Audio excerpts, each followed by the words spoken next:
නමෝ තස්ස භගවතෝ අරහතෝ සම්මා සම්බුද්දස්ස නමෝ තස්ස භගවතෝ අරහතෝ සම්මා සම්බුද්දස්ස නමෝ තස්ස භගවතෝ අරහතෝ සම්මා සම්බුද්දස්ස. ගෞරවනීය ස්වාමීන් වහන්සේලා වරක් ප්‍රමුඛ මහා සංඝරත්නයේ අවසරයි. අද දවසේදී අපි කතා කරන්නට බලාපොරොත්තු වෙන්නේ කලින් දවසේ අපි කතා කරපු මේ මාතෘකාම දිගුව. ඒ කියන්නේ අපි සිත පිළිබඳව තේරවාද දර්ශනයේ හැටියට ඇතුළේ ඉඳලා එළියට අපි ඉගෙන ගත්තා. ඒ කියන්නේ ඒ සිත පිළිබඳව තියෙන දේශනාවල් ඉගෙනගෙන ඒ අනුසාරයෙන් ලෝකේ තේරුම් ගන්න උත්සාහවත් වුණා. දේශනා 10ක්ම අපි අවධානය දුන්නේ සිත පිළිබඳව අධ්‍යයනය කරන්නට. ඊට පස්සේ අපි කිව්වා චිත්තුප්පාදේ චිත්තචෛසික ධර්ම සමූහය. සිත කියලා එක දෙයක් නෙවෙයි, සිත තහ චෛසික ධර්ම සමූහයක් තමයි එකපාර පහළවන්නේ. ඒකට චිත්තුප්පාදේ කියලා කිව්වා. ඒකේ ලැබෙන අත්දැකීම සහ ඒ අත්දැකීම තියෙන කොටස්, ඒකෙන් එන කෘත්‍ය ආදී පිළිබඳව අපි කෙටියෙන් සඳහන් කරා. තාම අපි ඒවා දීර්ඝවත් ඉදිරියේදී කතා කරන්න බලාපොරොත්තු වෙනවා. ඒවා දීර්ඝව කතා කරන්නට කලින් අපි මාතෘකා කරන්නට යෙදුනා ප්‍රායෝගිකව කොහොමද සිත තේරුම් ගන්න කියලා. එතකොට අපි මුලින්ම ශ්‍රාවකයෙක් ලෙස තියෙන දේ ඉගෙනගෙන ලෝකේ විස්තර කරන්න යනවා. ශාස්ත්‍රූ වහන්සේ කෙනෙක් නම් තියෙන ලෝකයේ තුලින් දෙයක් හොයා ගැනීම සිද්ධ කරනවා. එතකොට ඔහුට මේ අපි කතා කරන තොරතුරු ටික මුලින්ම නැහැ. ඔහු එතනට එන්නේ තියෙන දේ ලෝකේ නිරීක්ෂණය කරලා ඒක ඇතුලෙන් සත්‍ය හොයාගන්නවා, රියැලිටි හොයාගන්නවා. අපි ශ්‍රාවකයෝ කරන්නේ රියැලිටි ඉගෙනගෙන ඒ තුලින් ලෝකේ විස්තර කරන්න යනවා. එතකොට අපි ඒ ක්‍රම දෙකටම ධර්මය අධ්‍යයනය කරන්න සුදුසුයි. අපි රූප කලාප පාඩමේදීත් සතර මහා ධාතු ඉගෙනගෙන රූප කලාප විස්තර කරා. රූප කලාපයේ තුලින් සතර මහා ධාතු තේරුම් ගන්නට උත්සාහවත් වුණා. ඒ වගේ අපි දැන් 10 වෙනි පාඩම 11 වෙනි පාඩමේ ඉඳලා ආරම්භ කරේ කොහොමද ජීවිතය තුලින් සිත තේරුම් ගන්නවා කියන එක. ඒකට පළවෙනි ඒකදී අපි බටහිර දර්ශනේන බටහිර දර්ශන කිහිපයක්ම කතා කරන්න වෙනවා. මොකද සිත පිළිබඳව තියෙන ලොකුම විරුද්ධවාදය තමයි සිතට තියෙන ෆිසිකලිසම්, භෞතිකවාදය කියන එක. ඒතකොට සියල්ල භෞතිකයක් ලෙස විස්තර වීම එක වාදයක්. ඩුවලිසම් කියලා කියන්නේ භෞතිකය සහ අභෞතිකය කියලා සිතක් කියලා දෙයක් තියෙනවා. නාම ධර්ම කියලා දෙයක් තියෙනවා කියන එක. ඒතකොට අපි කොටස් දෙකකට මේක කඩාගත්තා. ඒකෙන් අපි බිහේවියරිසම් කියන නැත්නම් ඇරිස්ටෝටල්ගේ වාදය ගැන කතා කරා. ඒකේ හැටියට රූපයක් තියෙනවා. ඒ රූපේ සකස් වෙච්ච ක්‍රමය අනුව තමයි ආත්මය ලෙස සලකන්නේ. ඒකට ෆෝම් එක කියලා කිව්වා. ඒක හැඩේ නෙවෙයි. ඒක යම් ක්‍රමයකට සකස් වෙලා තියෙනකොට ඒ සකස් වෙනකොට තියෙන එක්තරා දෙයක් තමයි. එක්තරා දෙයක් කියනකොට වඩා ඒ ෆෝම් එක නිසා තමයි අපි ක්‍රියාත්මක වෙන්නේ. අපිට රෂනල් බුද්ධිය තියෙන්නේ. අපිට ඇපටයිට් නැත්නම් ආසාවල් එහෙම ඇති වෙන්නේ ඒ ෆෝම් එක නිසා. ඒකට ඒක රූපේටමයි කොටසක් ලෙස ඔහුත් වැටෙන්නේ භෞතිකවාදයේ පැත්තට. ඊළඟට ආපු එක තමයි බිහේවියරිසම්, හැසිරීම පිළිබඳව අපි උන හැසිරීම වාදය කියලා කියත හැකි. ඒතරදී අපි කිව්වා අපි ඉස්සලා මුලින්ම මේකේ ආවේ අපි ගවේෂණය මතක් කරොත් එහෙම මලමිනිය සහ ජීවත් වෙන මිනිහා අතර වෙනස අපි තේරුම් ගන්නට ඕනේ. මලමිනියා කතා කරන්නේ නැහැ, ක්‍රියාත්මක වෙන්නේ නැහැ, පරිසරයට සංවේදී වෙන්නේ නැහැ. නමුත් ජීවත් වෙන මිනිහෙක් ඒක කරනවා. මම මේ නිදාගෙන ඉන්න අවස්ථාව සහ වෙජිටේටිව් ස්ටේට් එකක් නැත්නම් කෝමා එකක ඉන්න අවස්ථාව වගේ අවස්ථා අතහැරලා මේ කතා කරන්නේ. ඒතර පැහැදිලිවම අපිට මලමිනියෙක්ගේ හැසිරීම නැහැ. ඊට පස්සේ සංවේදනා වීම නැහැ. සිතුම් පැතුම් කියලා එකක් නැහැ. නමුත් රූපේ පැත්තෙන් ගත්තම ලොකු වෙනසක් පේන්නේ නැහැ බාහිරට. එතකොට යම්කිසි වෙනසක් අපිට පේනවා. මේ වෙනස සාමාන්‍යයෙන් කියන මේකට හේතුව තමයි mental states ඇති නැති බව. මනසක් ඇති නැති බව කියන එක. මනසක් තියෙනවා ජීවත් වෙන මිනිස්සයාට, මනසක් නැහැ ජීවත් වෙනා මැරලා ඉන්න මිනිස්සයාට. මොකද්ද මේ මනස කියලා ඇහුවම සමහර කට්ටියක් කවා මේ මනස යනු මනස කියන වචනේ මයින්ඩ් කියන එක හැමෝම පිළිගන්න එකක්. භෞතික ભેදයක් නැතුව හැමෝම පිළිගන්න දෙයක්. භෞතිකවාදීන්, ද්විත්වවාදීන් හැමෝම පිළිගන්න එක.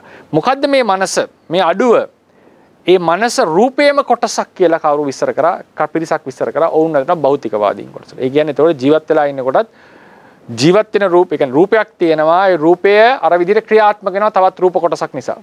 එතයි රූපෙම කොටසක් නිසා. ඒක නේ භෞතිකවාදය. ඒතකොට ඒක හැටියට මනස කියලා අමුතුම වෙනම දෙයක් නැහැ. තවත් කට්ටියක් කිව්වා නෑ මලමිනියේ නැත්තේ. මලමිනියේ රූපේ යම් වෙනසක් තියෙනවා, පොඩි වෙනසක් යම් වෙනසක් තියෙනවා. නමුත් ඒකේ ලොකුවටම අඩුපාඩුව තමයි නැති දේ තමයි මනස කියන එක. ඒ කියන්නේ අභෞතික වූ දෙයක්, සිත කියන එක. ඒක සමහරව ආත්මයක් කියලා කිව්වා. බුදුරජාණන් වහන්සේ ඒක අනාත්ම වූ ධර්මයක් කියලා කිව්වා. ඒ ධර්මයේ පරම්පරා වශයෙන් පවතිනවා හේතු නිසා කියලා කිව්වා. ඒ වගේ ඒක ගැන ඒ මනස කියන එක ගැනත් নানা වාද විවාද තියෙනවා. අපි එතනට හිමින්සරේ එන්නට ඕනේ. දැන් එතකොට කට්ටියක් කිව්වා මේ රූපේම තියෙන එක්තරා දෙයක් තමයි මේ මනස කියන එක. ඇරිස්ටෝටල් කිව්වා ඒක ෆෝම් එක කියලා. ඊළඟට තව විද්‍යාඥයෙක් එක යෝජනා කරා. ඔහුගේ නම ජෝන් බී වොට්සන් කියන කෙනා තමයි බිහේවියරිසම් වල ෆාදර් කියලා ලෙස හඳුන්වන්නේ. ඉතින් ඔහු යෝජනා කරේ මේ හැසිරීමම තමයි සිත. හැසිරීමම තමයි සිත.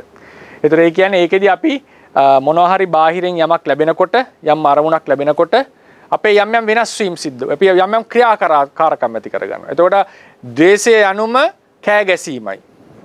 ද්වේෂය යනුම රැවීමයි. ද්වේෂය යනුම බැනීමයි. එතකොට ගැසීමයි. එතකොට මේ වගේ මෙන්ටල් ස්ටේට් එකක් කියලා කියන්නේ හැසිරීමක්. එතකොට ආසාවක් කෑමකට ආසාවක් කියන්නේ කෑම අරගෙන කෑමමයි. එහෙම නැතුව ඒ හැසිරීම සිද්ධ කරන වෙන අභ්‍යන්තරික වෙන දෙයක් නෙවෙයි සිත කියලා කියන්නේ. ඒ හැසිරීමේ කොටසක් තමයි සිත කියලා කිව්වා. එතකොට අපි හිතන්නට ඕනේ එහාගේ කෝණේ හැටියට මෙහෙම හිතනකොට අපි ථේරවාදයේ තියෙන මනස අරූපී දේ කියන එක හිතෙන් පොඩ්ඩක් බැහැර කරන්නට ඕනේ. එතකොට රූපයක් තියෙනවා මේ අභ්‍යන්තර ඇතුළේ සහ බාහිරව පේන දෙයක් රූපයක්. ඒ රූපේම ක්‍රියාත්මක වෙනවා. ඒ ක්‍රියාත්මක වීමම තමයි සිත කියලා හුව අදහස් කරා. ඊට පස්සේ පැහැදිලිව පෙන්වුවා නෑ සමහර අවස්ථාවලදී සමහර හැඟීම් ඇති වෙලා තියෙනවා. නමුත් ක්‍රියාත්මක වීමක් වෙන්නේ නෑ. ද්වේෂය තියෙනවා පැහැදිලිවම අපි කෑ ගහන්නේ නෑ. ද්වේෂය තියෙනවා ගහන්නේ නෑ. එතකොට කෙනෙක් යෝජනා කරා එහෙමනම් මේක සිත යනු හැසිරීම නෙවෙයි හැසිරීමට ඇති නැඹුරුව. හැසිරීමට බර වෙච්ච බව. ඒ කියන්නේ තව ටිකක් කතා කරා නම් තව ටිකක් තද වුණා නම් ගහන්නට තිබුණා බරින්නට තිබුණා. ඒ විදිහට සමහර කෙනෙක් සිත යනු හැසිරීමේ නැඹුරුව කියලා බිහේවියරිසම් වල තවත් තැනකට ආවා. එතකොට උදාහරණයකට අපේ මූණ කළු වෙනවා. අපි ටිකක් ඇඟ ඇතුලෙන් වෙනසක් සිද්ධ වෙනවා. ද්වේෂයක් එනකොට. රාගයක් එනකොට යම් යම් උත්තේජන සිද්ධ වෙනවා. මෝහයක් එනකොට යම් යම් අපහසුතා අපේ හිතට සැකයක් ඇති වෙනකොට වෙනසක් සිද්ධ වෙනවා. රූප කය සිතේ නෙවෙයි. එතකොට මේ වෙනස මේ නැඹුරුව ක්‍රියා කිරීමට ඇති නැඹුරුවම තමයි සිත කියලා අදහස් කරා. දැන් උදාහරණයක් ගත්තොත් බල්ලෙක් කෑමක් දුන්නම පැනලා එක කනවා. ඒ වගේම බල්ලට ඒ කෑම එනකොට කටට කෙල උනනවා. ඒතර මේ සිද්ධි දෙකෙන්ම යෝජනා වෙන්නේ මේ තමයි සිත. කෙල ඉනීම කියන සංසිද්ධිය. පැනලා කෑම කියන සංසිද්ධිය. ඒ නිසා ඔවුන්ගේ තර්කය උනේ මේ සිත කියන එක බාහිර එක්ස්පෙරිමන්ට් එකකට ලක් කරන්නට පුළුවන්. බාහිර නිරීක්ෂණයකට ගන්න පුළුවන්. එහෙම නැත්නම් සිත කියලා গুপ্ত දෙයක්, අභ්‍යන්තරයේ තියෙන දෙයක් නෙවෙයි කියන එක තමයි ඔවුන්ගේ මතය උනේ. ඒකේ තියෙන එක්තරා සාර්ථකත්වයක් තමයි ඒ බාහිර හැසිරීම අනුසාරයෙන් අපිට සිත දැනගන්නට පුළුවන්.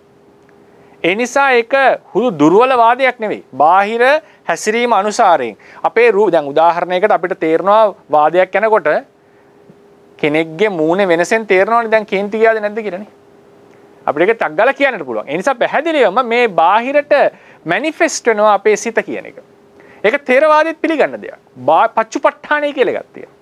පච්චුපට්ඨාන කියන හිත ඇතුළට පච්චුපට්ඨානේ බාහිර පච්චුපට්ඨානේ. බාහිර පච්චුපට්ඨානේ තමයි රෞද්‍ර වීම, කෑ ගැසීම, අපි හඬ පිට කිරීම, දැඟලීම, අඩිපොලේ ගැසීම. මේ තමයි ද්වේෂයේ බාහිර පච්චුපට්ඨානේ. ඉතින් ඒ නිසා පැහැදිලිවම හැසිරීම සහ හැසිරීමේ නැඹුරුව කියන එක මනසට වඩා සම්බන්ධයි. ඒතර ඔවුන්ගේ අදහස උනේ ඒ දෙකේ වෙනසක් නැහැ කියන එක. හැසිරීමම තමයි මනස.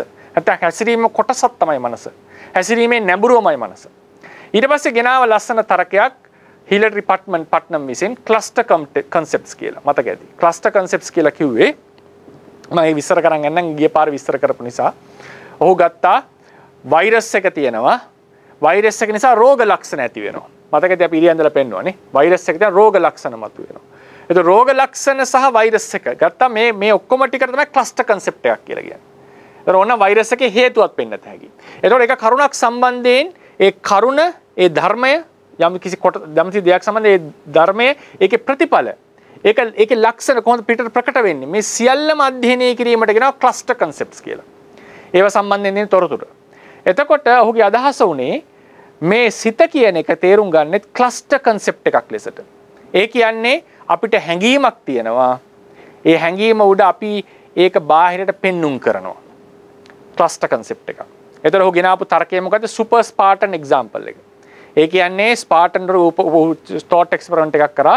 ස්පාටන් වරු ඉතාම දියුණු මට්ටමකට ඒ කාලයටත් වඩා දියුණු මට්ටමකට ඉවසීම ප්‍රගුණ කරලා කවුරු හරි ඒකට ට්‍රේන් කරනවා කොච්චර දැඩි වේදනාවක් ආවත් ඔවුන් කෑ ගහන්නේ දඟලන්නේ නැති මට්ටමකට ට්‍රේන් වෙනවා. එතකොට ඒ වගේ අවස්ථාවලදී ඔවුන්ට දඟලන්නට හිතෙන්නෙත් නැහැ දඟලන්නෙත් නැහැ මොකද ඔවුන් ඒක සලකනවා සමාජයේ තමන්ගේ පවුලට නිග්‍රහයක් ලෙස. හැබැයි ඒ වෙලාවේදී ඔහු හැසිරීමක් නොපෙන්නුවත් හැසිරීමට නැඹුරුවක් නොතිබුණත් කිසිදු වෙනසක් ඔහුගේ ශරීරයේ නොපෙනුනත් මුළු මිනිස්යාගෙන් ඇහුවොත් ඔහු කියනවා මම දැඩි වේදනාවක ඉන්නේ කියලා. ඒ නිසා හැසිරීමට මානසික මට්ටම් තියෙනවා හැසිරීමක් පෙන්නපු නොකරන කියලා තර්කයක් ගෙනාවා. ඒ නිසා හැසිරීම මනස නොවිය යුතුයි ඊට මෙහා තියෙන දෙයක් තමයි මනස කියලා කිව්වා. ඊට පස්සේ ඔවුන් බිහේවියරිසම් එකේ කට්ටියට තර්කයක් ගේන්න පුළුවන් නෑ. අඩුම තරමේ ඔහු කිව්වනේ මම වේදනාවෙන් ඉන්නවා කියලා. ඒ කිව්වෙම ඒ වේදනාවම තමයි කියලා තියෙන්නේ. ඒ නිසා එතනත් හැසිරීමක් තියෙනවා කියලා. ඊට පස්සේ හිලටරි පට්න මේ එක්සැම්පල් එක දිනු කරා තවත් යුගයක බැරි වෙලා හරි ස්පාටන්වරු සුපර් ස්පාටන්ස්ලා යුගයක් ඇවිල්ලා කවුරු හරි වේදනාවෙන් ඉන්න බව ප්‍රකාශ කිරීමත් පවුලට නිග්‍රහයක් Tamanට නිග්‍රහයක් කියලා සමාජයේ ඇති වුණොත් ඔවුන් වේදනාව සියල්ලම හිත තුළ දරාගෙන කිසිදු ක්‍රමයකින් ලෝකෙට ඒක ප්‍රකාශ නොකර ඉන්න තත්වයකට આવුත් එහෙම වෙන්නට පුළුවන් මිනිස්සෙක්ට විය හැකි බවක් තියෙනවා. එහෙම තත්වයක් හිටියත් ඔව් ක්‍රියා කරන්නෙත් නෑ නැඹුරුවකුත් නෑ ප්‍රකාශ කිරීමකුත් නෑ. හැබැයි ඔහුගේ මනස දන්නවා Taman වේදනාවෙන් ඉන්නේ කියලා. ඒ නිසා හැසිරීමේ නැඹුරුවට වඩා අන්‍ය වෙච්ච දෙයක් විය යුතුයි මේ සිත කියන එක කතා කරා. එතකොට දැන් අද අපි කතා කරන්න යන වාදයේදී කියන්නේ ඒ ධර්මය හැසිරීමට නැඹුරුවට හේතු වෙච්ච දේ. ඒ කියන්නේ උදාහරණයක් ගත්තේ වෛරස් එක තියෙනවා වෛරස් එක නිසා උණ යට ගන්නවා අජීර්ණය හට ගන්නවා කැස්ස හට ගන්නවා. මේවා රෝග ලක්ෂණ රෝගේ නෙවෙයි. රෝග ලක්ෂණ තුලින් රෝගය තේරුම් ගන්නට ඕනේ. අතීතයේ වෛද්‍යවරු ඒ පේපර් එකේ තියෙන විදිහට පොලියෝ ඩිටෙක්ට් කරන්නේ රෝග ලක්ෂණ වලින්. නමුත් පොලියෝ ඒ කට්ටිය දැනගෙන හිටපු සියලු රෝග ලක්ෂණ තිබුණා. නමුත් පොලියෝ වෛරස් එක තිබිච්ච නැති අවස්ථා තියෙනවා. ඒතර ඒකෙන් පෙන්눔 කරනවා මේ විදිහට බාහිරට පෙන්눔 කරන හැසිරීම නෙවෙයි හැසිරීමට හේතුව තමයි හිත. එතකොට UT place කියන දාර්ශනිකයා විද්‍යාඥයා යෝජනා කරනවා ඒ හේතුව තමයි මොළය කියලා. ඒ හේතුව මොළය. ඒතර අපි ඒකට තමයි අද කතා කරන්නේ. ඒ වාදයේ සම්බන්ධයෙන් ටික ටික අපි හිතට ලං වෙන්න තමයි මේ එන්නේ. දැන් එතකොට අද දවසේදී අපි සාකච්ඡා කරනවා. ඊයේ එදාත් මම මේක හැඳින්වුවා අවසානයේදී කෙටියෙන්. නමුත් ඒක දැන් දීර්ඝවද කතා කරනවා. මේකට අපි කියන්නේ identity theory කියලා.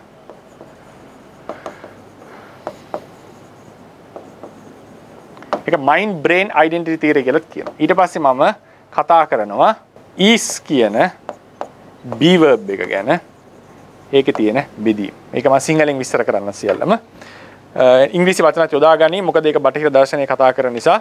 නමුත් සිංහලෙන් කතා කරන්න පෙළඹෙනවා. දැන් එතකොට අපි ඉන්නේ කොහෙද? අපි ඉස්සලම කතා කරොත් එහෙම සිත පිළිබඳව වාද දෙකක් තියෙනවා. භෞතිකවාදය ඊළඟට ද්විත්වවාදය. ද්විත්වවාදය. මේ ද්විත්වවාදය කියන්නේ සිතයි රූපයයි කියලා දෙකක් තියෙනවා. ඉංග්‍රීසියෙන් කියනවා ඩුවලිසම් කියලා. ඒක ඩුවලිසම් කියන්න පුළුවන්. ඊට පස්සේ භෞතිකවාදය ෆිසිකලිසම්. මේ ෆිසිකලිසම් වල තියෙන එකක් තමයි පළවෙනි එක අපි කතා කරා ඇරිස්ටෝටලිසම්. ඒක ඊතරම්ම ප්‍රසිද්ධ දෙයක් නෙවෙයි. ඊට පස්සේ නව ප්‍රසිද්ධම තුන තමයි බිහේවියරිසම්. ඊළඟට identity theory. ඊළඟට functionalism. මේවට සිංහල වචන මම දන්නේ නැහැ අතරම. බිහේවියරිසම් අපි කතා කරා. සිත යනු හැසිරීම හෝ හැසිරීමට ඇති නැඹුරුව. අද අපි කතා කරන්නේ මේ identity theory කියන එක. ඒ කියන්නේ අපි ආපු තැන මම රූපරාමෝකයෙන් ඇඳලා පෙන්නුවොත් එහෙම අපි හිතමු මේ මලමිනිය මියගිය කෙනා මියගිය ශරීරය ජීවත් වෙන පුද්ගලයා.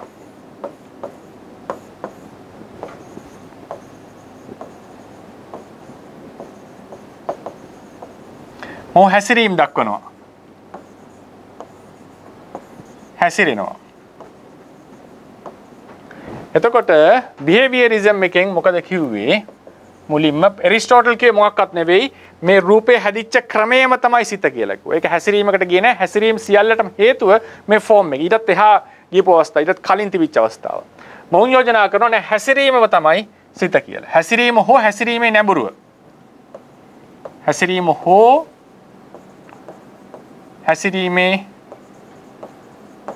හැසිරීමට නැඹුරුව තමයි මනස.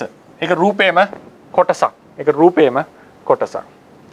එතකොට UT place ගේ අදහස සමාන හිලරි පට්නම්ගේ අදහස උනේ මේ හැසිරීම කියලා කියන්නේ ඒ කියන්නේ පිටට පෙන්눔 කිරීමක්. උදාහරණයකට වෛරසයක් තියෙනකොට ඒ වෛරසයේ උණ නිසා උණ හට ගන්නවා. කැස්ස හට ගන්නවා. අජීර්ණය හට ගන්නවා. මේ එකක්වත් රෝගේ නෙවෙයි. මේ රෝග ලක්ෂණ. රෝගේ වෙන්නේ වෛරසය. එතකොට හැසිරීමේ නැඹුරුව මේ ක්‍රමයට ගියාම මොන්ගේ හැටියට හැසිරීම සහ හැසිරීමේ නැඹුරුව ගත්තම මේක තමයි පළවෙනි වාදය උනේ.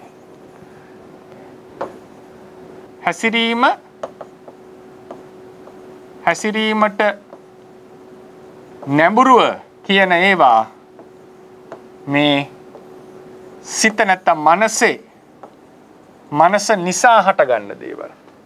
ඇත්තට මේ තර්කය ගෙනාවේ එහෙම නෙවෙයි. තර්කය ගෙනාවේ හැසිරීම සහ හැසිරීමට ඇති නැඹුරුව සිත කියන එක පැහැදිලි. නමුත් සමහර ඒවා තියෙනවා හැසිරීම පෙන්වන්න නොකරන. වේදනාවක් විඳින බව. ඊට පස්සේ මනෝරූප හිතන බව. යමක් කල්පනා කරන බව. මේ වගේ ඒවා හැසිරීමට අදාළ නැහැ. මුලින්ම ආවේ මේ හැසිරීම සහ හැසිරීමේ නැඹුරුව කියන එකට සිතයි කියන එක පැහැදිලි. ඊට මෙහා තියෙන conscious experiences කියන ඒවා. ඒ කියන්නේ උදාහරණයකට අපි කතා කරන මේ සියලු දේවල් මෙහෙමනම් ඔවුන් කතා කරන්නේ මෙන්න මේ කොටසක් ගැන. conscious experiences. මෙන්න මේ වගේ දේවල් හැසිරීමෙන් අන්නේ වෙච්ච දෙයක් විය යුතුයි. පස්සේ ඔක්කොම මොකද වෙන්නේ? මේක දියුණු වෙනවා සියලු ක්‍රියාකාරකම් වලට හේතුව කියන තැනට එනවා මනස. මොකද්ද? ඒතකොට දැන් අපි ඒක ලඝු කරනවා හැසිරීම වෙන්න පුළුවන්, හැසිරීමේ හේතුවක් වෙන්න පුළුවන්, ඊට පස්සේ හැසිරීමේ නැඹුරුවක් වෙන්නට පුළුවන්, මනෝචිත්‍රයක් හිතීම වෙන්නට පුළුවන්, වේදනාවක් විඳීම වෙන්නට පුළුවන්. මේ සියල්ලටම හේතුව මනස. ඒ මනස සමානයි. ඒ සියල්ලටම හේතුව මනස. ඒ මනස සමානයි මොළයේ ක්‍රියාකාරීත්වය. මොළයේ ක්‍රියාකාරීත්වය. මනස සමානයි මොළයේ ක්‍රියාකාරීත්වය. ඒතර හැසිරීම සහ හැසිරීමේ නැඹුරුව කියන එක මොළය නිසා සිද්ධ වෙන දෙයක් මිසක් මනස නිසා සිද්ධ වෙන දෙයක් මිසක් හැසිරීම මනස නොවේ. හැසිරීමේ නැඹුරුව මනස නොවේ. ඒක කෙනෙකුට අපිට සාමාන්‍යයෙන් තේරෙනවා. ඒක විය යුතුයි කියලා. නමුත් මේ මනස මොකද්ද? මේක අරූපී දෙයක් නෙවෙයි. මේක හුදු මොළය. වඩාත් පැහැදිලිව කියනවා නම් මොළයේ ක්‍රියාකාරීත්වය. මොළයේ ඇතම් ක්‍රියාකාරීත්වය තමයි හිත කියන එකට පැමිණියා විද්‍යාඥයෝ. ඒක ආරම්භ කරේ UT ප්ලේස් සහ තවත් දෙදෙනෙක් එකතු වෙලා තමයි මේක නිර්මාතෘ වෙන්නේ. ඊට පස්සේ මේක සියලු මානසික ක්‍රියාකාරකම්, හිතලා කරන ක්‍රියාකාරකම් සියල්ලට මේක වැටෙනවා. කොන්ෂස්නස් කියන එකට. හැබැයි නොසිතා කරන ක්‍රියාකාරකම් සාමාන්‍ය විද්‍යාවේ තියෙනවා. ඒ කියන්නේ එකපාරට ගින්නක් පෑගුණොත් එimhe කකුල ගැස්සෙන එක. නේද? ඒ වගේ දේවල් ප්‍රතීක ක්‍රියා. ඒවට වැඩි හිතීලක් නැතුව මසල් එකෙන්ම සිද්ධ වෙන දේවල්. සමහර මලමිණී වල සමහර වෙනස්කම් සිද්ධ වෙනවා. මැරලා ඉන්නකොට යම් යම් ශාරීරික මාංශ පේශි වෙනස් වීම වෙනවා. ඒ වගේ දේවල් නෙමෙයි මේ කියන්නේ. හිතලා සිද්ධ කරන දේවල් වෙනවා නම් ඒ සියල්ලම මේ හැසිරීම සියල්ලම මනස මොළය ක්‍රියාකාරීත්වයක් කියන තැනට පැන. ඒතර මේකේ අදහස තමයි mind brain identity theory කියලා කියන්නේ. mind brain identity theory. මොකද්ද මේකේ අදහස? මනස නැත්තම් විඥාණය consciousness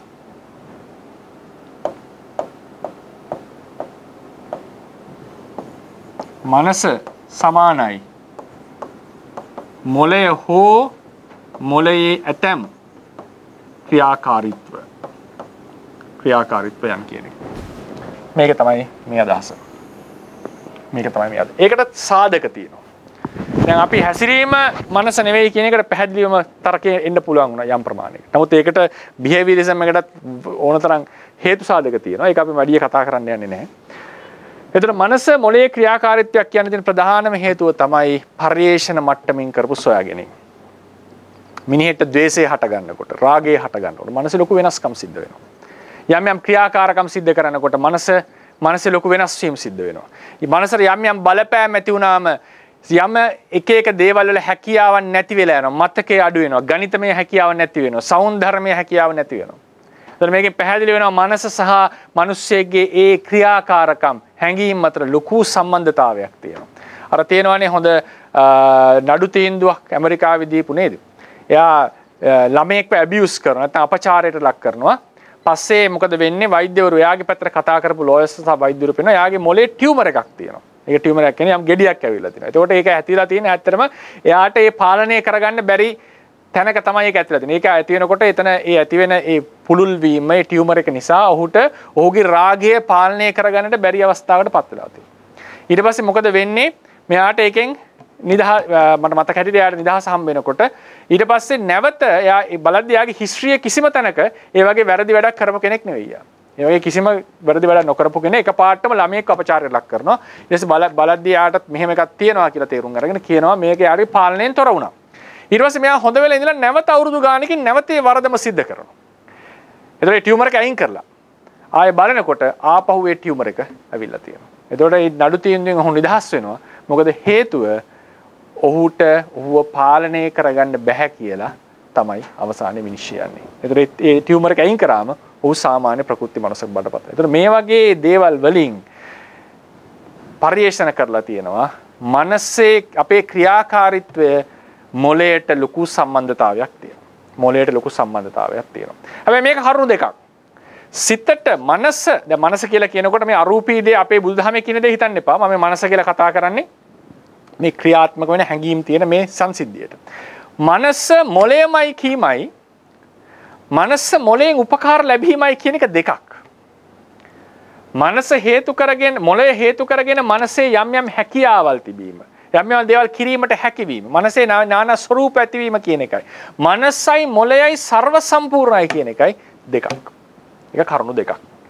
මේ තියරියෙන් කතා කරන්නේ මනස යනු මොළයමයි. ඒකට එන්න තියෙන ප්‍රධානම තව සාධකයක් තමයි දැන් පරීක්ෂණ වලින් පෙන්눔 කරවර කිව්වාගේ MRI fMRI ස්කෑන්ස් වලින් ඒ වගේ ලොකු සොයා ගැනීම කරලා තියෙනවා. සමහර වෙලාවලට මේ අර ඊයේ ડોක්ටර් කිව්වාගේ එහෙම මොන හරි දෙයක් ගන්නට යනකොට කලින්ම මොලේ ස්පාර්ක් වීම. ඒක අපිට ඒ තීන්දුව එන්න කලින්ම ස්පාර්ක් වීම වෙලා තියෙනවා මොලේ ඇතුලේ. එනේ සමහර කෙනා ෆ්‍රී විල් කියන්නේ ඉලූෂන් එකක්. අපේ නිදහසක් නෑ අපිට ඇත්තටම කියලා. තරක කරන. ඒ වගේ නම් මම කතා කරනවා ඉස්සරහට. ඉතින් හැබැයි තාම අර ඒජන්සිය නැත්තම් ඒජන්ට් කවුද මේ ක්‍රියාත්මක තීන්දුව ගත්තේ? කවුරු අතින්ද මේක උනේ කියලා හොයන්නට බෑ. එහෙම එකක් නෑ. ඒතර සමහර කෙනා ඒක බොරුවක්. ඒක අපිට හැතියෙන බොරුවක් කියලා තරක කරන අය ඉන්නවා. කෙසේ වෙතත් ඒක ගැන ඒ වාදිරයි පස්සේ එමු. මේකේ තියෙන ගැටලු සම්බන්ධයෙන් කතා කරන්න. නමුත් බොහෝ සාධක තියෙනවා අපේ ක්‍රියාකාරීත්වය, කායික වාචසික මානසික ක්‍රියාකාරීත්වයට මොළය දැඩිසේ සම්බන්ධයි. එතකොට මේකට මේ තැනදී දැන් අපිට හම්බ වෙනවා මොළය සහ සිත අතර ලොකු සම්බන්ධයක්. මොළයේ ක්‍රියාකාරීත්වය. මේක භෞතිකයක ක්‍රියාකාරීත්වයනේ. මොළය කියන්නේ භෞතික. භෞතිකයේ ක්‍රියාකාරීත්වය මනසේ ක්‍රියාකාරීත්වය. ඒක මිනිස්සුන්ට තේරුම් ගන්න පුළුවන්. ඒක එක්ස්පීරියන්ස් කරන්න පුළුවන්. ඒක ප්‍රකාශ කරනවා. මට මෙහෙම දැනුණා කියලා. වෙන අයට ඒක යම් ප්‍රමාණයකට නිරීක්ෂණය කරන්න පුළුවන් එයාගේ බිහේවියර්ස් වලින්, හැසිරීම් වලින්. එතකොට මෙතන මොළයේ සහ මනසේ ක්‍රියාකාරීත්වය, මොළයේ ක්‍රියාකාරීත්වය, මනසේ ක්‍රියාකාරීත්වය දෙක ගත්තක්ම විද්‍යාත්මක ක්‍රමයේ හැටියට මේක භෞතිකයක්.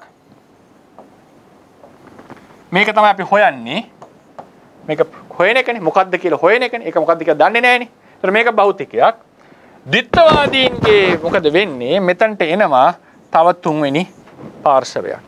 විද්‍යාවෙන් සොයාගත නොහැකි අභෞතික දෙයක පැවැත්මක් බුදුදහමේ කතා කරනවා. ඩෙකාඩ් කතා කරා. එතකොට මේක කවදාවත් විද්‍යාවට ගෝචර වෙන දෙයක් නෙවෙයි.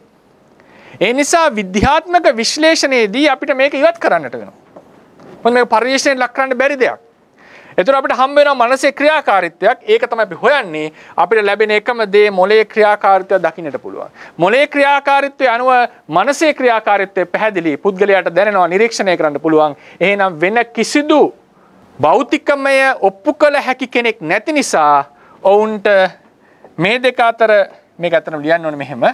මේ දෙක අතර සම්බන්ධය පේනවා. නමුත් බාහිර පාර්ශවයක් ඔප්පු කළ හැකි පාර්ශවයක් නැති නිසා ඔවුන්ට පැමිණෙන්න සිද්ධ වෙනවා මේ දෙක සමානයි කියන එකට. නැත්තම් සර්ව සමානයි කියන තැනට. ඒ නිසා ඒකට පැමිණෙන්නට හේතුව ද්විත්වවාදීන් කතා කරන මේ සිත විද්‍යාත්මක පරිශ්‍රණයට හසු නොවන දෙයක්. මොකද විද්‍යාත්මක පරිශ්‍රණයට ලක් වෙන්නේ භෞතිකයක්මයි. ඒක කියන්නේ ෆිසික්ස් කියලා භෞතික විද්‍යාව කියලා කියන්නේ. ලෝකයේ තියෙන සියල්ලම භෞතිකයෙන් විස්තර කරන්න පුළුවන් කියන එක තමයි භෞතික විද්‍යාවේ ස්ටෑන්ඩඩ් මොඩල් එකේ පදනම. එතකොට quarks 6කින් leptons 6කින් force carrying particle 4කින් සහ දැනට හොයාගත්ත නමුත් දැකලා නැති Higgs boson එකෙන් සහ Higgs field එක කියන මේ කරුණු ටිකෙන් ලෝකයේ සියල්ල විස්තර කරන්න උත්සාහවත් වෙනවා. නමුත් විස්තර කරන්න බැරි දේවල් ඕන තරම් තියෙනවා. සැලකිය යුතු ප්‍රමාණයක් තියෙනවා. එතකොට ඒක තමයි භෞතික විද්‍යාවේ ගවේෂණය. ඒ නිසා භෞතික විද්‍යාව මොළය ගත්තම මෙතන තියෙන්නේ ඉලෙක්ට්‍රෝන, ප්‍රෝටෝන, නියුට්‍රෝන. ප්‍රෝටෝන, නියුට්‍රෝන කියන්නේ quarks. ඉලෙක්ට්‍රෝන කියන්නේ lepton එක. එතකොට ඒක අතර ඒ ශක්තිය බලය හුවමාරු කරන තියෙනවා කියන අපි මේ බෝසෝන්ස් කියලා. එතකොට මේ ටිකේම මේක විස්තර කරන්න පුළුවන්. එතකොට ඊට අමතරව දෙයක් හොයාගෙන නැහැ භෞතික විද්‍යාව කියනවා. එතකොට භෞතික විද්‍යාව ඊට අමතර දෙයක් ශක්තිය කියන්නේ ඒකේ තවත් අවස්ථාවක්. ඒ කියන්නේ මූලික අවස්ථාවක්. එතකොට ශක්තියයි ඒ ටික ඔක්කොම එකතු කරාට පස්සේ ඒ හැර වෙන දෙයක් නැති වුණාම මොළයයි මනසයි ਸਰව සම්පූර්ණ කරලා කතාවට පැමිණෙනවා. හැබැයි කලින් එකට අපි ගියොත් එහෙම මෙතනට පැමිණියේ ක්‍රමානුකූලව පැමිණිච්ච එකක්. මලමිගිය ශරීරයේ මිනිස්යාට නැති හැකියාවන් ටිකක් ජීවත් වෙන කෙනාට තිබුණා. විශේෂයෙන් හැසිරීම, සිතීම, අරමුණු ගැනීම, සංවේදී වීම, පරිසරයට සංවේදී වීම මේ ටික මලමිනියට නෑ ජීවත් වෙන මිනිස්යාට තියෙන්නේ. ඒතර මෙන්න මේ කියන ටික මයි සිත කියලා, හැසිරීමයි සිත කියලා කට්ටියක් නෑ. තව කට්ටියක් කිව්වා ඒකට හේතුව තමයි සිත. මනස. සිත හෝ මනස. මම සිත හෝ මනස කියනකොට අපේ එක නෙමෙයි අරමුණු කරන්නේ. හරිනේ? මනස කියලා යම් දෙයක්. එතකොට හැසිරීමමයි මනස කියලා කිව්වා. කට්ටිය කොන හැසිරීමට හේතුව මනස. ඒ හේතුව වෙන කිසිවක් නෙවෙයි. මේ හැසිරීම අනුව වෙනස් වෙන. හැසිරීමට අනුකූලව වෙනස් වෙන. එහි තත්ත්ව අනුව හැසිරීම තීරණය වෙන. මේ එක්තරා අවයවයක්. මොකක්ද? මොළය. ඒ මොළයේ ප්‍රමාණ අනුව මොළයේ ක්‍රියාත්මක වෙන ප්‍රමාණ අනුව සත්තුන්ගේ ඥානවන්තකම් ඉන්ටෙලිජන්ස් එක මේ ඔක්කොම තීරණය කරන්නට පුළුවන් විද්‍යාඥයන්ට. ඒ නිසා ඔවුන් මේ දෙක සමාන කරන්නට යනවා. එතකොට දැන් අපි එනවා මේ පදනම මේ දර්ශනය ගොඩනැගිච්ච ව්‍යාකරණානුකූල පදනම. මම ඊයේ කතා කරා. අද මම ඒක තමයි හිමින් ඉදා ටික වේගෙන් කතා කරන්නේ. හිමින් ඒක විස්තර වශයෙන් කතා කරන්නට යනවා. එතකොට අපි එන්නට ඕනේ is කියන B verb එක ගැන. සිංහලෙන් අපි කියනවා යයන්න දානවා අවසානයේදී වේය නැත්නම් පාලියෙන් හෝති. මෙන්න මේ වගේ ක්‍රියාපද වලින් යෙදෙන වාක්‍ය ගැන අපි කතා කරා. ඒතර අපි ඉන්නවා මුලින්ම එනවා ease of identity.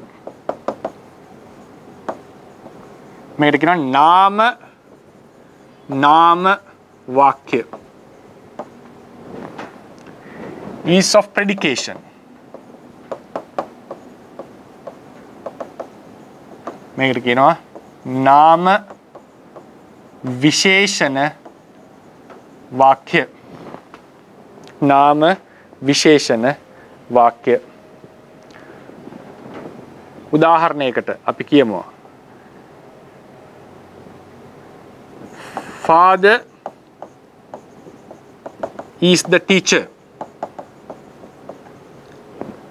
පියා ගුරුවරයා වේ. කාගේ හරි තාත්තා කෙනෙක් ගුරුවරයෙක්. ඒතර ඒ ළමයා කියන්නේ මගේ පියා තමයි මේ ගුරුවරයා ඉස්කෝලේ. අනිත් අය කියන්න බෑ පියා කියලා. යා ගුරුවරයා විතරයි. ඔහු කියනවා මගේ පියා තමයි මේ ගුරුවරයා. දරුවෙක් ලෙස. තව කෙනෙක් කියනවා father is tall. මගේ පියා උසයි. මේක වාක්‍ය ක්‍රම දෙකක්. දෙවෙනි එකෙන් කිව්වේ පියා සතු ලක්ෂණයක්. ඒක ඇඩ්ජෙක්ටිව් එකක්. ඒක විශේෂණ පදයක්. පියා උසයි. පාලියේ හැටියට මේකට කියන්නේ උස පුද්ගලයෙක් කියලා. ඒක නාම පදයක් ලෙස වර්ණගනවා අපි. නමුත් ඒකෙන් ගම්ම වෙලා තියෙන යම්කිසි ගුණයක්. හරිනේ යම්කිසි ගුණයක්. පියා ගුරුවරයාම වේ කියලා කියනකොට පියා කියන්නේත් නාම පදයක්. ගුරුවරයා කියන්නේත් නාම පදයක්. පියා උසයි කියලා කියනකොට උස කියන්නේ විශේෂණයක්. පියා කියන්නේ නාම පදයක්. උස කියන්නේ විශේෂණ පදයක්. මේ නාම විශේෂණ නාම. එනිසා මේ දෙකක්. දෙවෙනි එකේ වැඩිපුර ගුණයට අවධානය දෙන්න. පළවෙනි එකේ කියන්නේ මේ පුද්ගලයාමයි මෙයා, මේ කෙනාමයි මෙයා. නාම පද දෙකක් සමාන කරලා තියෙනවා. දෙවෙනි එකේ නාම පදයක ගුණයක් ප්‍රකාශ කරලා තියෙනවා. ඊට පස්සේ මෙන්න මේ කියන ease of identity නැත්තම් නාම වාක්‍ය නැවත කොටස් දෙකකට කැඩෙනවා. නාම වාක්‍ය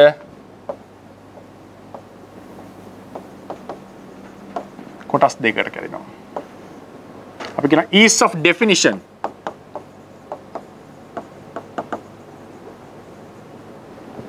ease of composition.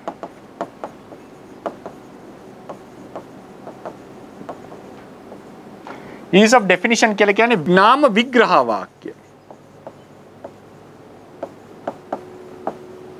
ease of composition කියලා කියන්නේ නාම දබ්බ වාචක වාක්‍ය. දබ්බ කියන්නේ ද්‍රව්‍ය කියන එක. ද්‍රව්‍ය වාචක කියලා කියන්නේ තව දෙයක් හඳුන්වන්නේ. තව දෙයක් හඳුන්වන්නේ. දැන් උදාහරණයකට පියා ගුරුවරයා වේ කියපු එක නාම ද්‍රව්‍ය වාචක වාක්‍යයක්. පියා යනු ඔබගේ සෛල ජීවිතේ ශරීරයේ සෛලවලට හිමිකරුවා කියලා කිව්වොත්. ඔහුගේ සෛල වලින් ඔබ නිර්මාණය වුණා කියලා කිව්වොත් ඒක පියාව හඳුන්වපු ක්‍රමයක්. මොන පියාද කියලා කිව්වේ? පියා යනු මෙහෙම දෙයක්. ඒ නිසා නාම විග්‍රහ වාක්‍යයි නාම දබ්බ වාචක වාක්‍යයි දෙකක්. උදාහරණයක් ඉදාගත් උදාහරණයක් ගන්නම්. ඒ උදාහරණය හැටියට තනියම සියලු ධර්ම අවබෝධ කළ පුද්ගලයා නැත්නම් සත්වයා සම්මා සම්බුද්ධ වේ කියලා කිව්වොත් මේක විග්‍රහයක්. මොන බුදුරජාණන් වහන්සේද කියලා කිව්වේ නෑ. මොන පුද්ගලයාද කියලා කිව්වේ. කවුරු හරි සත්‍ය ධර්මය තනියම අවබෝධ කරා නම් ඔහු සම්මා සම්බුදුවරේ. මේ වාක්‍යවල සත්‍ය අසත්‍යතාවයේ තීරණය කරන්නට නම් ඔබ ඒ අදාළ දර්ශනයට යා යුතුයි. බුදුදහමේ හැටියට කවුද සම්බුදුවරයෙක් කියලා කියන්නේ? සම්මා සම්බුදුවරයෙක් කියලා කියන්නේ. ඒ අදාළ දර්ශනයේ ඩික්ෂනරි එකට පොතකට ගිහිල්ලා හොයන්නට වෙනවා මේ විග්‍රහය හරිද කියලා. ඒ දර්ශනය මත අපි කියනවා සිද්ධාර්ථ ගෞතම සම්මා සම්බුද්දයි කියලා.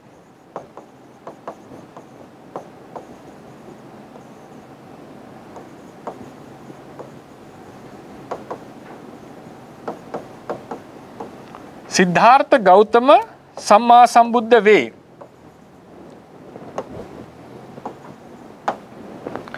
මෙතනක් තියෙන is. මෙතනත් ඉංග්‍රීසියෙන් මම ලියන්න පුළුවන්. මෙතනක් තියෙන වේනේ මේ. සම්මා සම්බුද්ධ වේ ඔක්කොම කියන්නේ is එක. Siddhartha Gautama is a fully enlightened being. නැත්නම් is a සම්මා සම්බුද්ධ. මෙතන ඇයිද one who understand, one who realizes every reality in its full capacity. නැත්නම් one who realizes everything completely is a සම්මා සම්බුද්ධ. කවුරු හරි කෙනෙක් සියලු ධර්ම සියල්ලෙන් සියල්ල අවබෝධ කරගන්න සම්මා සම්බුද්ධයි. ඒ පුද්ගලයා සිද්ධාර්ථ ගෞතම කියලා කිව්වම මේක වාක්‍ය දෙකක්. පළවෙනි වාක්‍යයේ සත්‍ය සත්‍යතාවයේ තෝරන්න ඔබ දර්ශනයේ මුලට යන්නට ඕනේ. දෙවෙනි වාක්‍යයේ සත්‍ය සත්‍යතාවයේ තෝරන්න ඔබ පරිේශනයක් කරන්නට ඕනේ. ඇත්තට මේක හරිද? එහෙම නැත්නම් පොතක ගිහිලා තොරතුරු බලන්නට ඕනේ. තොරතුරු බලන්නට ඕනේ. දැන් අපි කියනවා මේසයක් දැන් උදාහරණයක් කියනවා සමාන පාද ඇති ඍජු කෝණාශ්‍රයක් යනු සමසතුරාශ්‍රයකි. ඍජු කෝණාශ්‍රයක් කියන්නේ කෝණ ඍජුයි කියන එකනේ. අපි ඍජු කෝණාශ්‍රයක් කියන්නේ දෙපැත්තක් සමානයි දෙපැත්තක් අසමානයි වගේ නෑ. ඍජු කෝණාශ්‍රයක් කියන්නේ ඕනම කෝණ ඍජු ධර්මයක්. ඒකේ පාද සමාන වුණොත් ඒක සමසතුරාශ්‍රයක් කියලා කියනවා. එතකොට ඒක සාමාන්‍යයෙන් පාද සමාන වෙච්ච ඍජු කෝණාශ්‍රය සමසතුරාශ්‍රයක් කියලා. මම කිව්වොත් එහෙම මේ කැමරා එක සමසතුරාශ්‍රයක් කියලා මේක විග්‍රහයක් හරි වැරදි තෝරනවා කියන්නේ ඔබ බලන්න ඕනේ ඇත්තද කියලා.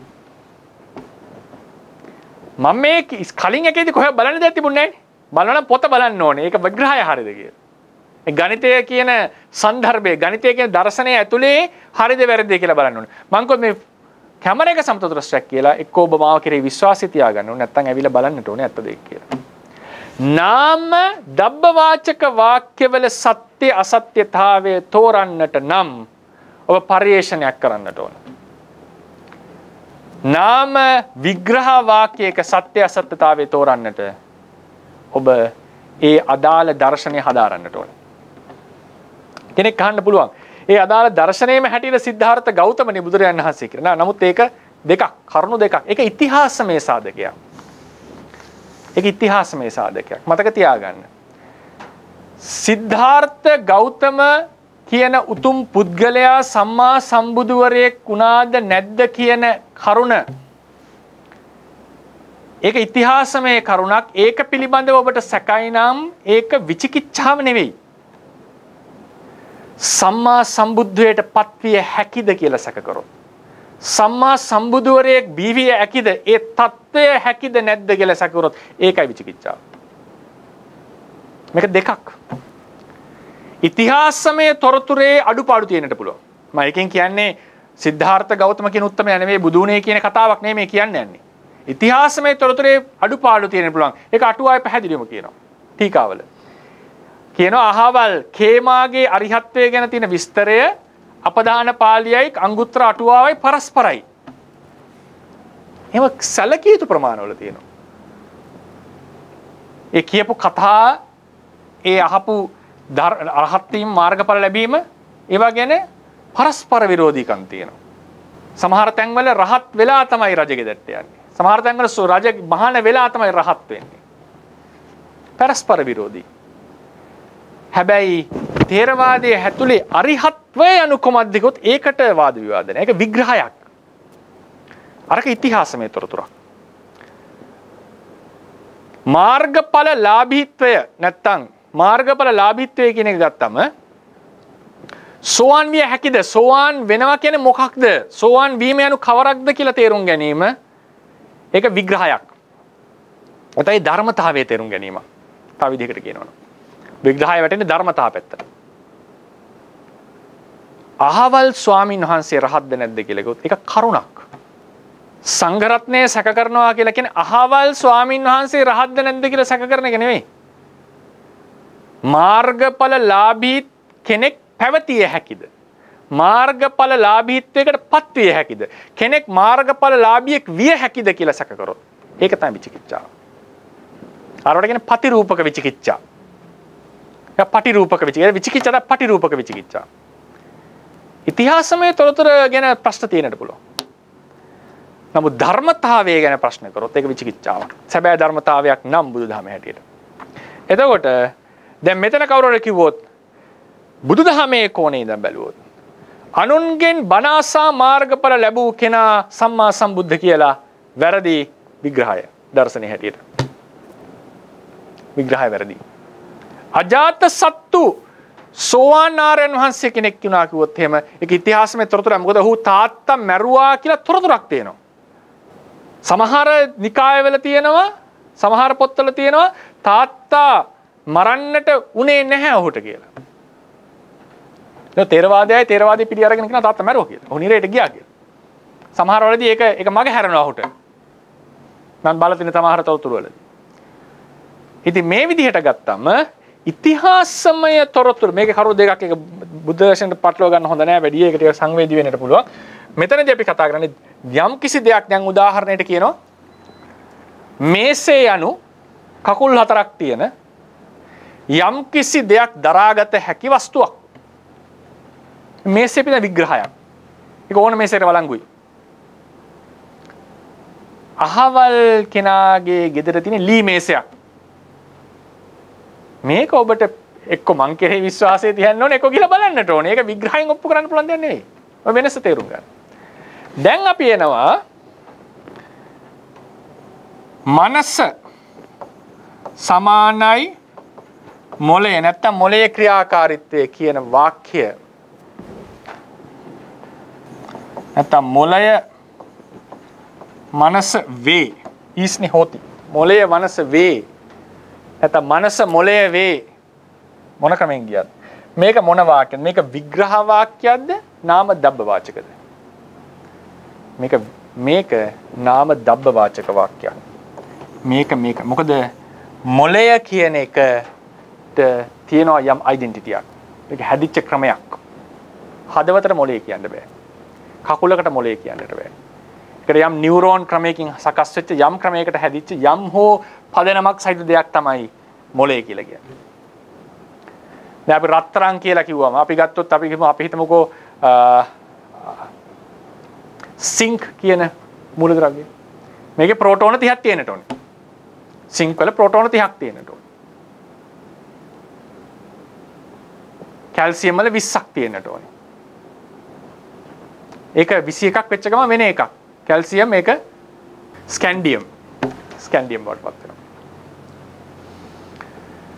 එතකොට ඒ විදිහට ගත්තම මේ ද්‍රව්‍යවාචක මොලේ මනස වේගය දැන් කවුරු හරි කරක කරොත් නෑ මනස කියන්නේ සිතිවිලි සිතීමක් මොලේ කියන්නේ රූපයක් ඒ නිසායි මොලේයි මනසයි විග්‍රහ වශයෙන් දෙකක් කියලා UT ප්ලේස්ගේ තර්කය තමයි මේක නාම දබ්බවාචක වාක්‍යයක්. නාම දබ්බවාචක වාක්‍යයක සත්‍ය අසත්‍යතාවයේ තෝරන්නට නම් පරිශ්‍රණය කරන්නට ඕනේ. ඒක ව්‍යාකරණානුකූලව හරි වැරදි කියන්නට බෑ. ඒක විග්‍රහයකින් කියන්නට බෑ. ඒ නිසා මොලේ මනස වේ කියන එක නොවේ කිය යුතු නම් ඔබ ඔප්පු කරලා පෙන්නන්නට ඕනේ. මනසයි මොලේයි දෙකක් කියලා. මේක තමයි තර්කය. විග්‍රහයකින් කරන්නට බෑ. ලස්සන තර්කයක්. ඒ නිසා ඔහු තියෙන පරිේශන වලින් මොලය මනස වේ කියන තැනට පැමිණියා. ඊළඟට උනේ දේ මොකද්ද? දැන් බලන්න හැසිරීමේ නැඹුරුව සිත කිව්වා නෑ ඒ දෙකටම එහා තියෙන හේතුවක් තමයි සිත හැසිරීමේ නැඹුරුව ප්‍රතිඵලයක්. ඒ දේ මොලය භෞතික වශයෙන් හොයාගත්තම තියෙන එක විතරයි හොයන්න පුළුවන් අපිට. දැන් මූලයට ආයෙත් ඒකට හැසිරීමේ හේතුවට දැන් ගොඩක් ගැඹුරට ඇවිල්ලා මිනිස්සයා. ඊට පස්සේ මොකද උනේ? පසුව සොයා ගැනීම සිද්ධ වෙන බූවල්ලගේ මොලේ කියන එක ටිකක් වෙනස්. ඒක නියුරෝන වලින් හැදිලා තියෙන්නේ. නමුත් ඒ මොල 9ක් තියෙනවා බූවල්ලට. එක අණ්ඩකට මොලයක් තියෙනවා. ඒක වෙන වෙනම ක්‍රියාත්මක. ඒකේ සිස්ටම් එක වෙනස් සම්පූර්ණයෙන්. සෙන්ට්‍රලයිස් මොලයකුත් තියෙනවා. ඒ අණ්ඩුත් වෙන වෙනම ක්‍රියාත්මක. ඒක අමුතුම ක්‍රමයකට ඒක හැදිලා තියෙන්නේ. ඒ ස්ට්‍රක්චර් එක වෙනස්. ඒක විශේෂයෙන් අධ්‍යයනය කරන මොලේ බූවල්ලගේ මොලේ. මම ඒක ගැඹුරට දන්න එකක් නෙවෙයි. නමුත් ඒකේ යම් පැහැදිලිවම වුන් කියනවා මේක පැහැදිලිවම වෙනස් ක්‍රමයකට මේක හැසිරෙන්නේ. ඒකේ ස්ට්‍රක්චර් එකේ සකස්ම වෙනස්.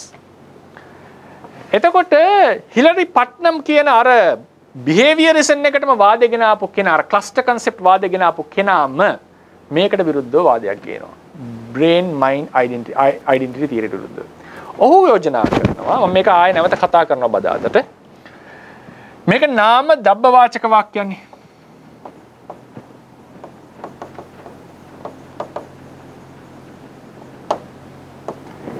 මොලය මනස නැත්තම් මනස මොලය වේ.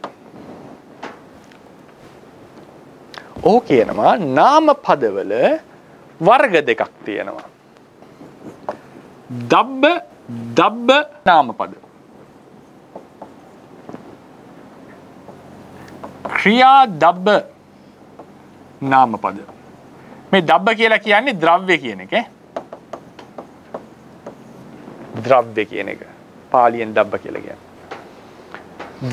ද්‍රව්‍ය නාම පද කියලා කියන්නේ සමහර නාම පදවලට අපි අර්ථ දෙන්නේ විස්තර කරන්නේ එහි තියෙන සංයුතිය අනුව. මූල ද්‍රව්‍යයක් ගත්තොත් ස්කැන්ඩියම් නැත්නම් අපි ඔක්සිජන් ගමුකෝ. ඔක්සිජන් 8 නේද? එතකොට අපි කියනවා ඔක්සිජන් වල තියෙන්න ඕනේ ප්‍රෝටෝන 8ක්. ඔක්සිජන් කියන්නේ ඒකේ 9ක් තිබුණොත් එහෙම ඒක ක්ලෝරින් බවට පත් වෙනවා.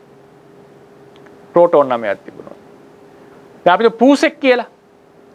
පූසට අපි පූසා කියලා කියන්නේ මොකක් නිසාද? පූසාගේ ලක්ෂණ කියන් බලන්න. පහුරු ගන්නවා. ස්වාමියාගේ ඇඟට පනිනවා. හූරනවා. ඥාව් ගාලා කෑ ගහනවා. හොම්බෙන් ඔළුව නමලා කිරි බොනවා. කෑම කනවා. මේ ඔක්කොම පූසානේ. හැබැයි පූසාගේ තියෙනවා පූස් DNA කියලා එකක්. විද්‍යාත්මක. ඒ යම් කිසි ද්‍රව්‍ය ටිකක්. අපිට අර සියලු ලක්ෂණ සහිත පූසෙක් රොබෝ පූසෙක් හදන්න බැරිද? රොබෝටික් පූසෙක් හදන්න පුළුවන්. ඌ කෑ ගහනවා, පනිනවා, පහුරු ගන්නවා ඔක්කොම කරනවා. හැබැයි ඌ පූසා වෙන්නේ නැහැ කවදාවත්. හේතුව මොකද?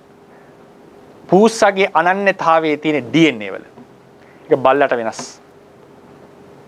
මනුස්සයාට දෙන මනුස්ස DNA කියලා එකක්. විද්‍යාත්මක බැලුවම. බුදුදහමේ හැටියට මනුස්ස ගති ලක්ෂණ ටිකක් තියෙනවා. මනුස්ස භාවය කියලා කියනවා. මනුස්සත්ත්ව කියලා තියෙනවා. භවාංග සිත. දිව්‍ය ආත්මෙට වඩා වෙනස් වෙච්ච ගතිය කියලා. අපි ඒකයි ගතිය කියලා පරමාර්ථ ස්වභාවයක්, පරමාර්ථ ධර්මතාවයක් කතා කරේ. ඒක වෙනස් මනුස්ස භාවයට වඩා. භවාංග හිතේ මොකද අපිටයි දෙවියන්ට එකම භවාංග හිත වැඩ කරන්න පුළුවන්.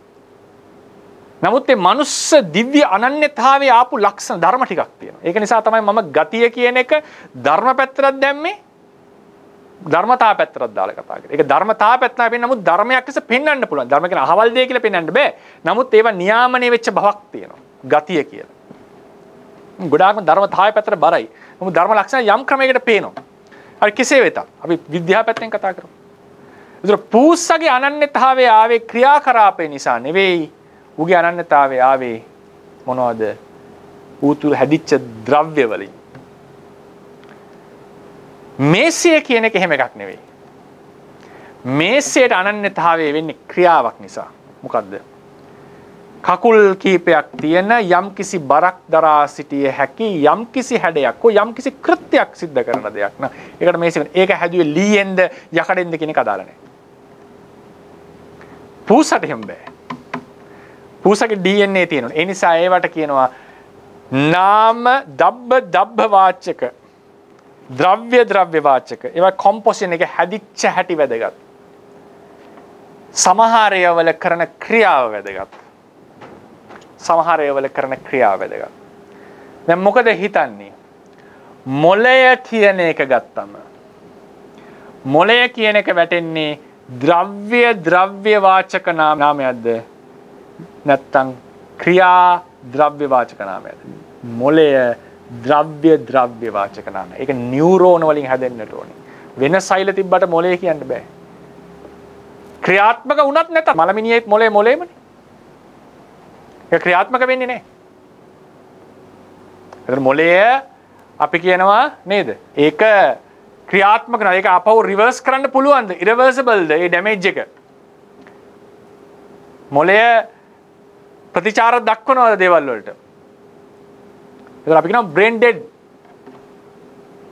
හැබැයි තාම dead brain. It's still a brain. ඒක තාම මොළයක්. ඇයි ඒ තාම මොළය කියලා කියන්නේ අපි? ඒක නියුරෝන තාම නියුරෝන වලින් හැදිච්ච දෙයක්. ක්‍රියාත්මක වීම නොවීම සෙකන්ඩරි. මොළයේ ක්‍රියාත්මක වීමම සමාන ක්‍රියාත්මක ටෙක්නොලොජි එකකින් අපිට හදයි ඉස්සරහට. රොබෝ කෙනෙක් හදයි, කම්පියුටරයක් හදයි. නම මොළය නෙවෙයි. මොළය කියන්නේ නියුරෝන ටිකක්. එතකොට හිලරි පට්නන්ගේ තර්කය වුණා. මොළය මනස වේ කියලා කියනකොට එතන තියෙන්නේ මොළය කියන්නේ නාම ක්‍රියාපද. ඒක යම්කිසි අනන්‍යතාවය තුන ඒකේ ස්ට්‍රක්චර් එකේ හැදිච්ච හැටි. හැබැයි බූවල්ලගේ මොළය සහ බූවල්ලට අදාළ සත්තුන්ගේ ඒ වර්ගයේ මොළය බැලුවට පස්සේ විශේෂයෙන් බූවල්ලගේ ඒකේ ස්ට්‍රක්චර් එක වෙනස්. ඒතර ඔහුගේ තර්කය උනේ වෙනස් ස්ට්‍රක්චර් එකක් නම් ඒකට අපි කතා කරන මොළයයි කියන්නට බෑ. ඒක වෙනම මොළයක්. ඒ නිසා ඔහු තර්ක කරා නෑ මොළය සිත ඒක පොඩි වෙනසයි තියෙන. ඒක ලොකු වෙනසක් නෑ මේ තියෙන්නේ.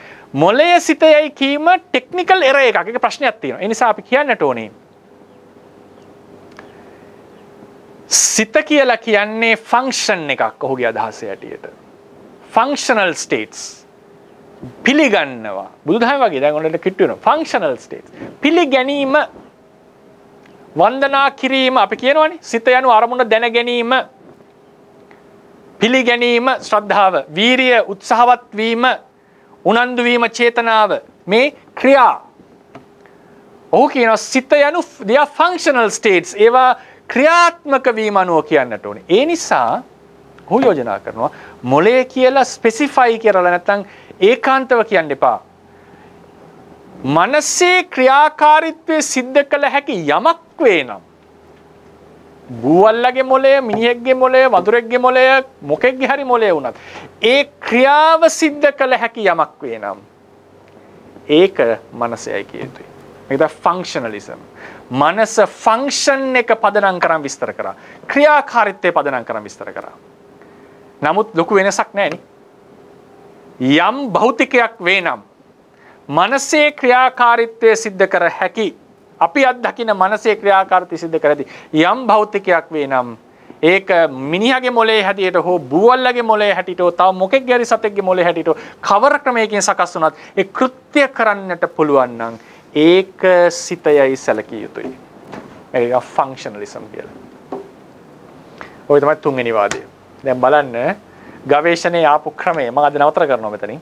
බදාදට ෆන්ක්ෂනලිසම් එකට තියෙන විරුද්ධව තියෙන Chinese thought experiment කියන ප්‍රශ්නය ඉදිරිපත් කරලා කියනවා ෆන්ක්ෂනලිසම් එක හිර වෙන තැනක් විස්තර කරගන්න බැරි තැනක්. ඊට පස්සේ Mary's room thought experiment subjective experience මේ ඊට පස්සේ color inversion මෙන්න මේ කියන ප්‍රශ්න ටික එනකොට කොහොමද භෞතිකවාදයට උත්තර දෙන්න බැරි වෙන්නේ? ඊළඟට මම එනවා ඩුවලිසම් පැත්තට. ඩෙකාඩ්ගේ විස්තරය ගේනවා. මොකද හේතුව ඒක වැදගත් ථේරවාදයේ අර්ථය තේරුම් ගන්නට. ඊට පස්සේ ඒකට විරුද්ධව ආපු එලිසබෙත්ගේ Queen Princess එලිසබෙත්ගේ තර්කය ඩුවලිසම් වලට ලැබිච්ච ලොකුම පහර. මේ දෙකත් මම විස්තර කරනවා. එතකොට දැන් අද නවත්තනවා. අපි මොලය කියන තැනට ආවනම් ඒකට ආපු ප්‍රධානම ප්‍රශ්නය බුවල්ලගේ මොලේ හොයාගත්තම ඊට පස්සේ හිලරි පට්නම් යෝජනා කරනවා. ඔහුගේ පොතේදී ඔහු ලියනවා මොලේ සිත යනු මොලේ නෙවෙයි සිතේ ක්‍රියාකාරීත්වය සිද්ධ කළ හැකි යම් භෞතිකයක් වේ නම් ඒක සිත වේ. එතකොට ආබ බලන්න මලමිනිය ජීවත් වීම නොවීම මියගිය ශරීරයේ ජීවත් වෙන ශරීරයේ ක්‍රියා හැසිරීම සිද්ධ හැසිරීමට නැඹුරුවක් තියෙනවා. ඇරිස්ටෝටල් කිව්වා රූපේ සකස් වෙච්ච හැටි කියලා. ඒක ගොඩාක්ම ප්‍රයිමරි. ඊට පස්සේ මොනවද හැසිරීම ගැන කතා කරා. හැසිරීම සිතමයි නැත්නම් මනසමයි. හැසිරීමේ නැඹුරුව මනසමයි කියලා කිව්වා. ඒක මලමිනිය නැති දෙයක්. ඒක රූපේම කොටසක්. ඒතර යම් රූපයේ අඩුවක් තමයි මේ තියෙන්නේ. ඒකේ හැටියට. ඊට පස්සේ කිව්වා නෑ හැසිරීම සහ හැසිරීමේ නැඹුරුවට පල්ලෙහා තියෙන. ඒ හේතුව තමයි සිත මනස. ඒක මොලය. පරිශ්‍රණ වලින් අපි කතා කරලා තියෙනවා. මම පැහැදිලිවම පේනවා ඒක මොලයයි මනස අතර ලොකු සම්බන්ධතාවයක් තියෙනවා. වෙන අමුතු දෙයක් පෙන්වන්නට බැරි නිසා වෙන දෙයක බලපෑමක් පෙන්වන්නට බැරි නිසා විද්‍යාත්මකව මොකද උනේ මේක මොලයයි මනසයි සමාන කරන්නට යදුනා. ඊට පස්සේ ඒකට ගොඩාක් පරිේෂණ තියෙනවා. ඒක සනාතක ඒකට හේතු සාධක පිළිබඳ. ඊට පස්සේ ඔහු දේශනා කරා ප්‍රකාශ කරා UT place මේක මේ වාදය දුරු කරන්නට බෑ විග්‍රහ වාක්‍ය විස්තර කරලා. ඒක ඇත්තටම නාම වාක්‍යයක්. ඒක බොරු කරන්නට බෑ විග්‍රහ වාක්‍ය විස්තර. ඒකට පරිේෂණයක් කරන්න. මොකද ඒක නාම දබ්බ වාචක වාක්‍යයක්. ඒකට පරිේෂණයක් කරන්නට ඕනේ. පරිේෂණයකින් උනා ප්‍රශ්නේ මොකද්ද? ඒතර ඒක තමයි ඒ තියරිය. පරිේෂණයක් වුණා බුවල්ලගේ මොලේ ඊට වඩා වෙනස්. ඒක සම්පූර්ණයෙන් ඒ තියරිය ඇබොලිෂ් උනේ නෑ. ඒක ටෙක්නිකලි මොලේයි කීම මනුස්ස මොලේ හෝ අනිත් ශීරපායින්ගේ මොලය කීම මැමල්ස් ලගේ මොලේ කීම වැඩි ඒකට විශේෂ කුරුල්ලන්ගේ අනිත් සත්තුන්ට වඩා වෙනස් වෙච්ච බුවල්ලගේ මොලය ඒ දේම සිද්ධ කරන්න සමර්ථයි.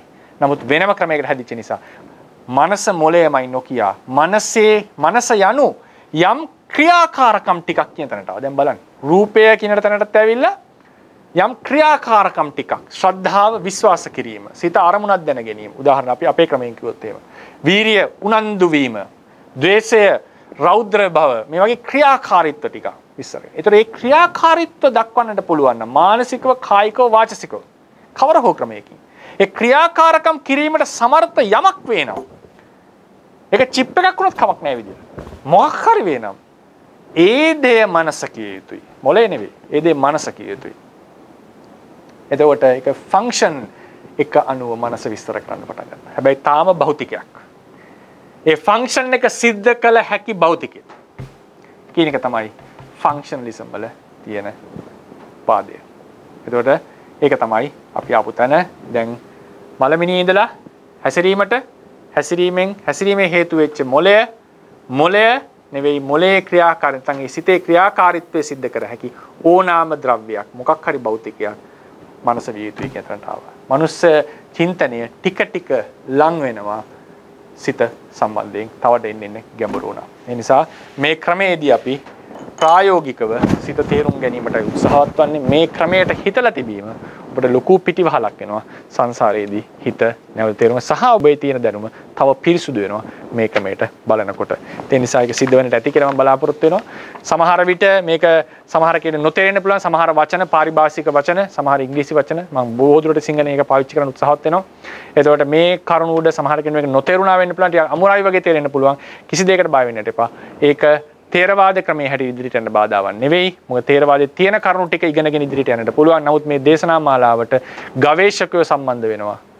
වෙන වෙන ක්‍රම වලින් හිතන පිරිස්, විද්‍යාත්මක දැනුම තියෙන පිරිස්, ශ්‍රද්ධාවන්ත පිරිස් මේ හැමෝම ඉන්නකොට ඒ පිරිසට තේරවාදයේ තියෙන තොරතුරු මම කතා කරලා බාහිරිනුත් ඒක දිහා බලන්න පුළුවන් තව කෝණේ කතා කරාම තමයි සියලු දෙනාටම මේ දේශනා මාලාවෙන් ප්‍රයෝජනයක් වෙන්නේ. ඒ නිසා තමයි මේ වගේ බාහිර ක්‍රමවේදත් අපි මේකට උපයාගන්නේ යොදාගන්නේ.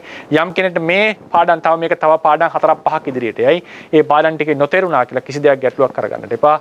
තේරවාද ක්‍රමයේ හැටියට ඔබට ඉදිරියට යන්නට තාම බාධාවක් නැහැ. නමුත් මේ ක්‍රමයට තේරෙනවා නම් ඔබට පුළුල් ලෙස මේ ධර්මයේ දකින්නට පුළුවන් වෙනවා. ඒ නිසා අපි දේශනාව අවසන් කරනවා. ප්‍රශ්න අහන්නට අවස්ථාව ලබා දෙනවා. සමහරවිට මේ පච්චපට්ඨානය කියලා අදහස් වෙන්නේ කොහොමද හඳුනන්නේ? වැටහෙන ආකාරය. කියන්නේ උදාහරණයකට කොහොමද යම් කිසි පරමාර්ථ ධර්මයක් විමසනකොට අපිට වැටහෙන ක්‍රමයක් තියෙනවා. පරමාර්ථ ධර්මයේ ලක්ෂණයට වඩා පොඩ්ඩක් වෙනස්ව එක වැටහෙන්නේ. උදාහරණයක් ගත්තොත් මට එහෙම උදාහරණයක් එකපාර ලොකුට එන්නේ නැහැ ඔළුවට. වීර්යයේ පච්චපට්ඨානය කියන්නේ අතහරින්න නැති බව මට මතක හැටියට. ඒ කියන්නේ ක්‍රියාව නවත්තන්න නැතුව දිගටම යන බව. ඒක වැටෙන්නේ නැති බව. ඒ වගේ මේ එක ධර්ම වීර්යය කියන්නේ ලක්ෂණය කියන්නේ උත්සාහ ලක්ෂණය. නමුත් අපිට වැටහෙන්නේ යම් කිසි කෘත්‍යයක් කරනකොට දිගට මේක කරගෙන යන බව. ඒ වගේ වැටහෙන ආකාරය එකක් ලක්ෂණ එකක්. පච්චපට්ඨාන. ඔතරත් හඳුනන්නේ ගොඩක් හඳුනන්නේ මේ අනිත් ගැල්ලද හඳුනන්නේ මේක අර ඊට හා සමානව දන්නේ දැන් අර බුද්ධ වචනය වෙනස් කරනවා කියන එක හඳුනන්නේ අර්ථ ගන්නවෙන්නේ දැන් කෙනෙක් තව කෙනෙක්ට දැන් ඔබ වහන්සේ මට ධර්ම ගැටලුවක් කියලා දෙද්දී මට තේරෙන්නේ වෙනස් විදිහකට. මේක මට තේරෙන ආවේනික විදිහකට. හැබැයි ඒ දේ බුද්ධ වචනේ නෙමෙයි. ඒක මට තේරෙන්නේ වෙනස් විදිහකට. මම තව කෙනෙක්ට කියනවා. හැබැයි ඒ බුදුහාඳුරන්ගේ බුද්ධ වචනේ අර්ථය නෙමෙයි. දැන් ප්‍රාණඝාතයේ කරුණු 5ක් වෙනවා නම් මට වැටහෙන්නේ කරුණු 3ක් ලෙස. මම මේක තවත් කෙනෙක්ට කියනවා. හැබැයි ඒක වැරදිනේ තව දෙකක් ඇඩ් වෙන්න බෑනේ. අර ඒකද හාඳුරන්නේ බුද්ධ වචනේ වෙනස් කරනවා කියන අකුසලේ නැත්තම්. ඔව් අකුසලේ දැන ඉතින් කෙරෙන්නට ඕනේ. දැන කරන්නට ඕනේ. හැබැයි දැන් උදාහරණ අරිට්ඨ භික්ෂුව වගේ කට්ටියගේ සිද්ධියේදී උනේ ඒ කට්ටිය වැරදි දෘෂ්ටියකට පැමිණියා. අපි සමහර තොරතුරු වලින් සමහර දර්ශන තියෙනවා දැන හෝ නොදැන වැරද්ද ගත්තත් අකුසල් වෙනවා. දැන් බුද්ධ වචනේ හැටියට විඥානයේ භවෙන් භවයට යනවා කියලා තොරතුරු තේරුම් ගත්තොත් ඒක ආත්ම දෘෂ්ටි යනවා යා. ඒ අදහස පිළිගත්තොත් යා. දැන හෝ නොදැන හරි හෝ වැරදි කියලා. දැන් සමහරලාවට ශික්ෂාපදයක් සම්බන්ධයෙන් සමහර කරුණක් සම්බන්ධයෙන් දැන් උදාහරණ මහා නාම ශාක්‍යය දැනගෙන හිටියේ නැහැ Taman මාර්ගඵල ලැබුවත් අපායෙන් මිදිලා කියලා. ඒතර එයා හිතුවේ අපායට යන්න පුළුවන් කියලා. ඒකත් අඩුවක් නේ ඉතින් දැනුමේ නේද? නමුත් ඒක දෘෂ්ටියක් වෙන්නේ නැහැ. ඒ නිසා සමහර වැරදීම් දෘෂ්ටි වෙන්නේ නැහැ. කියන්නේ වැරදි අදහස් වෙන්නේ නැහැ. ඒවා හුදු තොරතුරු වල අඩුපාඩු හෝ වැරදියට ඉගෙන ගැනීම නිසා මහා නාම ශාක්‍යය හිතලා තිබිලා තියෙන්නේ. ආයා තවත් හිතලා තියෙනවා සකදාගාමී වෙනකොට කාමරාග පටික නැහැ කියලා. ඒ කියන්නේ වැරදි තොරතුරක් නේ ගිහිල්ලා තින්නේ නේද? පස්සේ තමයි ආ ඉගෙන ගන්න එක. එයා මාර්ගඵලත් ලැබලා. ඒ නිසා මේ සමහර තොරතුරු වැරදි නිසා තොරතුරු අඩුකම නිසා යම් යම් වැරදි අදහස් වල ඉන්න පුළුවන්. ඒවා අකුසල් වෙන්නේ නැහැ. සමහර ඒවා කෙලින්ම අකුසල පැත්තට යනවා. විඥානයේ භවයෙන් භවයට සරිසරනවා. මරණින් බුදුරජාණන් වහන්සේගේ දේශනාව හැටියට රහතන් වහන්සේ කියලා කෙනෙක් විනාශ වෙනවා. ආදි ලෙස ගත්තම ඒවා දෘෂ්ටි වලට යනවා. ඒ කරුණ අනුව බලන්නට ඕන. ඒ කරුණ අනුව වෙනස්කම් මත ඒක තීරණය වෙනවා හාමුදුරුවෝ. පැහැදිලිව. හරියටම ගොඩක් පින්හලේ රහත් භාවය ලැබීමට තෙරුවන් අවසරයි ස්වාමීන් වහන්සේ. තෙරුවන් උපය සූත්‍රයේ බුදුරජාණන් වහන්සේ දේශනා කරනවා රූපයෙන් වේදනාවෙන් සංඥාවෙන් සංස්කාරයෙන් තොර වූ විඥානයක පැමිණීමක් පිහිටීමක් නැහැ කියලා. එතකොට ස්වාමීන් වහන්සේ අරූප ලෝකයේ රූපය නැහැ කියලා අපි කියනවා. රූපය නැත්තටම නැද්ද නැත්නම් රූපය ප්‍රකට නැද්ද ස්වාමීන් වහන්සේ? ඒ දේශනාව තියෙන දේශනාවක් ගන්නකොට අපිට තියෙනවා මේ දේශනාව මොන පදනමෙන්ද දේශනා කරේ කියලා විචයක් හොයන්නට. ඒ කියන්නේ ඒක විමසන්නට ඕන ක්‍රමයක් තියෙනවා. ඒක ඉගෙන ගන්න ක්‍රමයක්. එතකොට අපි කියනවා මේ දේශනාව නිබ්බේදගාමී. ඒ කියන්නේ නිවනම ඉලක්ක කරන් කරපු එක. මේ සමහර දේශනා තියෙනවා සසර සපවත් වීම සඳහා කරපු දේශනා. ඒ වගේ ගත්තම ද පුඤ්ඤානි පරලෝකස්මින් පතිට්ඨා හොಂತಿ පානිනා. නේද? මේ නිවන ගැන කතා කරලා නැහනේ. කෙලින්ම ඒක නිවනට දුරින් ඇඳලා ගන්න පුළුවන්. නමුත් කෙලින්ම සසර සපවත් වීම කෙරෙහි කතා කරපු දේ. ඒ වගේ ගත්තම ඒ දේශනා සමහර දේශනා තියෙනවා කාම භවයේ කෙරෙහි කරපුවා. සමහර ඒවා රූපාරූප භවය. සමහර ඒවා පංචවෝකාර භවය. සමහර ඒවා ලෞකිකයේ පදනම් කරගෙන. සමහර ලෝකෝත්තර පදනම් කරගෙන. ඒවා ඒ දේශනාව ඉගෙන ගන්නකොට අපි දන්න ඒක තමයි සම්ප්‍රදාය කියන වැදගත්. සම්ප්‍රදායෙන් කියනවා මේ දේශනාව කරේ මේ පදනමේ ඉඳන් කියලා. ඒක අපිට දැන් තීරණය කරන්නට බෑ. එතකොට තේරවාද සම්ප්‍රදාය හැටියට ඔබතුමිය ඔය කියන ප්‍රකාශනයේ දේශනාව තියෙන පංචවෝකාර භවයේ පදනම් කරා. එතකොට පංචවෝකාර භවයේ කිව්වම කාම ධාතු 11ත් රූප භවයේ තියෙන අසඤ්ඤ සත්‍යය හැර ඉතිරි භව 15ත් කියන 26 ලෝක 26ට තමයි ඔය දේශනාව තියෙන්නේ. එහෙම නැත්නම් ඕක බලංගු නැහැ අසඤ්ඤ සත්‍යයටයි අරූප ලෝකයටයි. ඒ නිසා අරූප ලෝකයේ තියෙන රූපේ නැති භව අපි පෙන්눔 කරන්නේ විඥානට්ඨිති කියන කතාවේදී. නිදාන සූත්‍රයේදී විඥානට්ඨිති වලදී සප්ත විඥානට්ඨිති සහ අසඤ්ඤ සත්‍යයයි නේව සංඥා නා සංඥායතනය කියන තැනින් අපි ඇත්තටම අරූප ලෝකයේ සහ අසඤ්ඤ සත්‍යයේ පැවැත්ම ගැන කියනවා. පොට්ටපාද සූත්‍රයේදී මනෝමය සත්‍යය සහ අරූපී සත්‍යය. ඝන කයක් තියෙන සත්‍යයක් ඉන්නවා, මනෝමය සත්‍යයක් ඉන්නවා, අරූපී සත්‍යයක් ඉන්නවා. ඒතර මේ වගේ දේශනා වලින් යමකේ කෙලිම පැහැදිලිවම කියනවා රූපේ නැහැ කියලා. ඒතර ඔය කියපු පැතිකඩ වලින් තමයි ඒක පදනම් කරගෙන අර දේශනාව තේරවාදයේ හැටියට පංචවෝකාර භවයට කියපු එකක් මිසක් ඒක අරූප තලයට කියපු එකක් නෙවෙයි. තේරවාදයේ හැටියට අරූප ලෝකෙහි රූප නැහැ. ඒක උපු කරන්න ගන්න සූත්‍ර තමයි පොට්ටපාද සූත්‍රය, විඥානට්ඨිති සහ ද්වේ ආයතන කියන නිදාන සූත්‍රයේන දේශනා පාඨය, ඊට පස්සේ යමක පාළිය. එහෙනම් බොහොම පිං ස්වාමීන් වහන්සේ. ස්වාමීන් වහන්සේ තව ප්‍රශ්නයක් තියෙනවා. චිත්ත වීදියේක විඥාණයෙන් ස්වාමීන් වහන්සේ ආරම්මන ග්‍රහණය සිද්ධ වෙන්නේ. එතකොට චෛතසික වල දායකත්වයක් ලැබෙන්නේ විඥාණයේද චිත්ත වීදියේක? නැත්නම් භවංග සිතේ ඉඳලා චෛතසික ධර්ම තියනවාද? භවංග සිතේ චෛතසික ධර්ම තියෙනවා. ඕනම සිතක චෛතසික ධර්ම තියෙනවා. ඒක අනිවාර්යයෙන් ආරම්මන ග්‍රහණයේදී නෙමෙයිද ස්වාමීන් වහන්සේ චෛතසික ධර්ම වල දායකත්වයේ එන්නේ චිත්තයට? ඔබතුමේ බාඩම් ඔක්කොමගේ මගේ හිටියද මුලින් ඉඳලා? පස්වෙනි පාඩම තමයි ස්වාමීන් වහන්සේ දැන් මම බලාගෙන යන්නේ අහගෙන යන්නේ. ආරම්මන ග්‍රහණය ගැන මම විස්තර කරා නේද ටික? එහෙමයි ස්වාමීන් වහන්සේ. එතකොට ආරම්මන ග්‍රහණය කියලා කිව්වම ඒකේ සාමූහික ආරම්මන ග්‍රහණය කියලා මතකද? එහෙමයි ස්වාමීන් වහන්සේ. සාමූහික ආරම්මන ග්‍රහණය තමයි ආරම්මන ග්‍රහණය කියන්නේ. එතකොට අරමුණක් නිකන් ගන්නවා විතරක් නෙවෙයි. සිතෙන් කරන්නේ අරමුණට ફોકસ කරන එක. එතකොට අරමුණේ රස විඳින එකත් එතනම වෙනවා, අඳුර හැඳින ගන්න එකත් වෙනවා. මේ සියල්ලම හැම සිතකම තියෙන. ඒක මූලිකම ආරම්මන ග්‍රහණයේ මූලික ක්වොලිටි 8ක් තියෙනට ඕනේ. අරමුණට ફોકસ වීම, ඒ කියන්නේ අවධානය දීම, අරමුණේ රස විඳීම, අරමුණ ස්පර්ශ වීම, අරමුණ හැඳිනීම, ඒ කියන්නේ අරමුණේ තියෙන තමන්ට ආවේනික ගතියට සංවේදී වීම කියන එක. ඊට පස්සේ ඒ මානසික ධර්මවල තියෙන උත්සාහවත් භාවය, ඊළඟට අරමුණේ ගත හැකි එක් ආකාර අතුන එක් ආකාරයක පිහිටීම, චිත්ත පරම්පරාව බල ගන්නමින් ඉදිරියට යන්නට තරම් බල ගන්නවන ගතිය සහ අරමුණක ඒ කලින් සිත නිරුද්ධ වුණාට පස්සේ සිත අරමුණක් ගැනීමේ යොදවන ගතිය කියන මේ ගති ලක්ෂණ 8 හැම ආරම්මන ග්‍රහණයකම තියෙන්නට ඕනේ. ඒක සාමූහික ආරම්මන ග්‍රහණය. ඒ නිසා හැම සිතකම චෛතසිකයක් තියෙනවා. එහෙමයි සම්මාස. සිතේ ආරම්මන ග්‍රහණය හුදු සිතේ ආරම්මන ග්‍රහණය අරමුණට ફોકસ කිරීම පමණයි. අරමුණ අනිත් අරමුණු වලින් වෙන්කොට අරමුණු කිරීම. එතකොට සමහරවිට ඒක සිද්ධ වෙන්නේ විඥාණයට භවංග චිත්තේ විඥාණය කියන්නේ සිතමයි. සිත විඥාණය කිසිවක් වෙනස් නැහැ. සිත මනෝ විඥාන කියන ඒවා ඔක්කොම එකමයි. අපි සාමාන්‍යයෙන් එතකොට වෙන්නේ භවංග සිතෙන් ආරම්මණයක් ග්‍රහණයක් කරනවා. නමුත් ඒක ප්‍රකට නැහැ. ඒක වෙලාදී. ඒක ප්‍රකට නැහැ. හරිනේ ඒක ප්‍රකට වෙන්නේ නැහැ. ඒක තමයි අපි සාමාන්‍යයෙන් කියන්නේ. පැහැදිලි නේද ඒක? පැහැදිලි සාමාන්‍යයෙන්. හරි හරි. තේරුණා. තෙරුවන් සරණයි ස්වාමීන් වහන්සේ පැහැදිලි කර බිහේවියරිසම් එකේත් ෆන්ක්ෂනලිසම් එකේත් අතර තියෙන මූලිකම වෙනස නැවත චුට්ටක් පැහැදිලි කරන්න පුළුවන්ද ස්වාමීන්? බිහේවියරිසම් එකේදී කියන්නේ ඒක පාහිරින් නිරීක්ෂණය කරන්නට පුළුවන්. බිහේවියරිසම් එකේදී.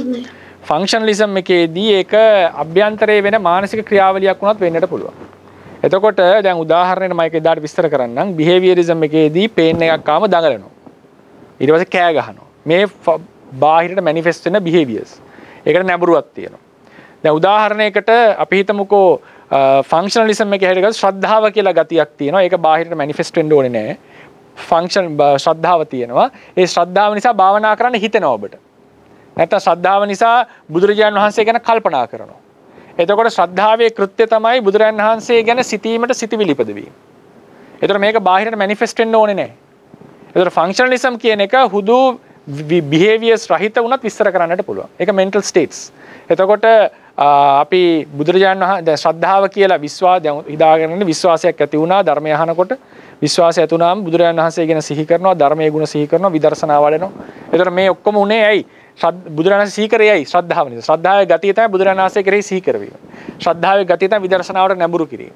එතකොට මේ විදිහට ඔහුව ඒ මෙන්ටල් ස්ටේට්ස් අතරත් මේ ෆන්ක්ෂන් එක සිද්ධ වෙනවා. ඒක ෆන්ක්ෂනලිසම් එකෙන් බිහේවියරිසම් හැමතිස්සෙම ඔබ්සර්වබල් බිහේවියර්ස්. ඒ කියන්නේ තර්කය හැටියට සිත ඔබ්සර්ව් කරන්න පුළුවන්. මේක ඒතර තමයි මයින්ඩ් බ්‍රේන් ඩෙන්ටිටි තිරි මුලින්ම ආවේ. ඒ ඔබ්සර්ව් කර නොහැකි අර හුදු මනෝරූප බැලීම, හිතීම, කල්පනා කිරීම වගේ දේවල් බිහේවියර්ස් වෙන්නේ නැහැ. ඊට මෙහා තියෙන දේවල්.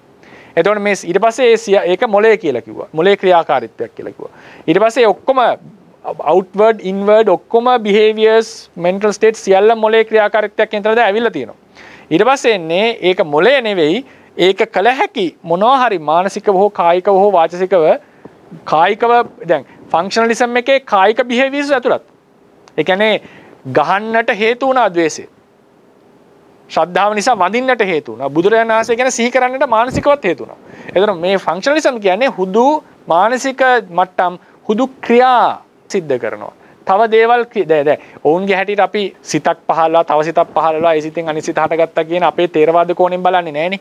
එකම සිත එතකොට ශ්‍රද්ධාව කියන ක්වොලිටි එකම සිත කියන්නේ ශ්‍රද්ධාව කියන ක්වොලිටි ආවම ඒකෙන් මේකක් වුණා. බුදුරජාණන් සිහි වුණා. ඒ වගේ අර නිකන් එකම දෙයකින් නැවත නැවත ෆන්ක්ෂන් සිද්ධ වුණා කියලා ඒකට කතා කරනවා. පැහැදිලි වුණාද? හරි. එහෙමයි සාරණස බොහොම පිං කරස්සන්නේ සරවසන්නයි.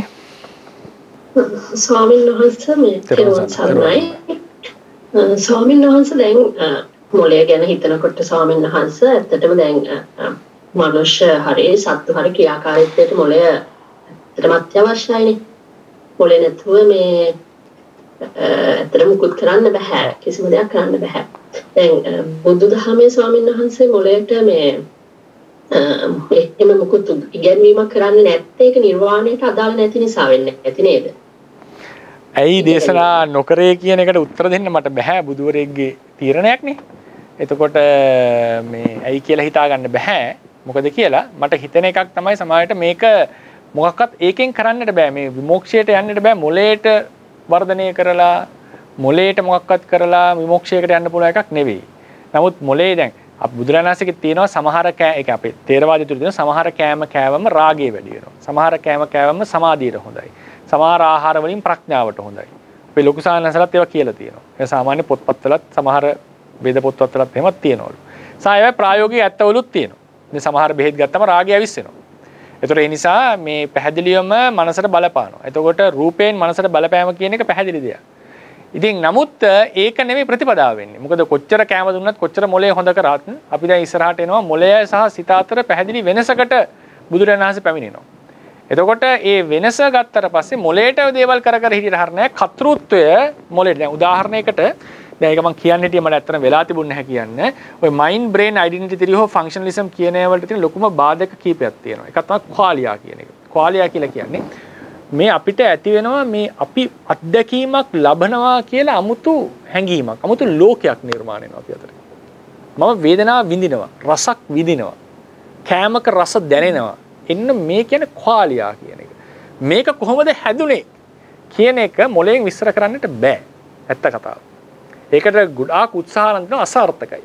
නමුත් දැන් වුන් කරන දෙයක් තමයි ක්වාලියා එක ඇති වෙනකොට මොලේ තියෙන ක්‍රියාත්මක වෙච්ච තැන් බලලා ඒවා ස්ටිමියුලේට් කරලා ක්වාලිය එකක් හදන්න පුළුවන්ද කියන තැනට එනවා. මේකේ අනිත් එක තමයි මේක ඉරිවර්සිබල්.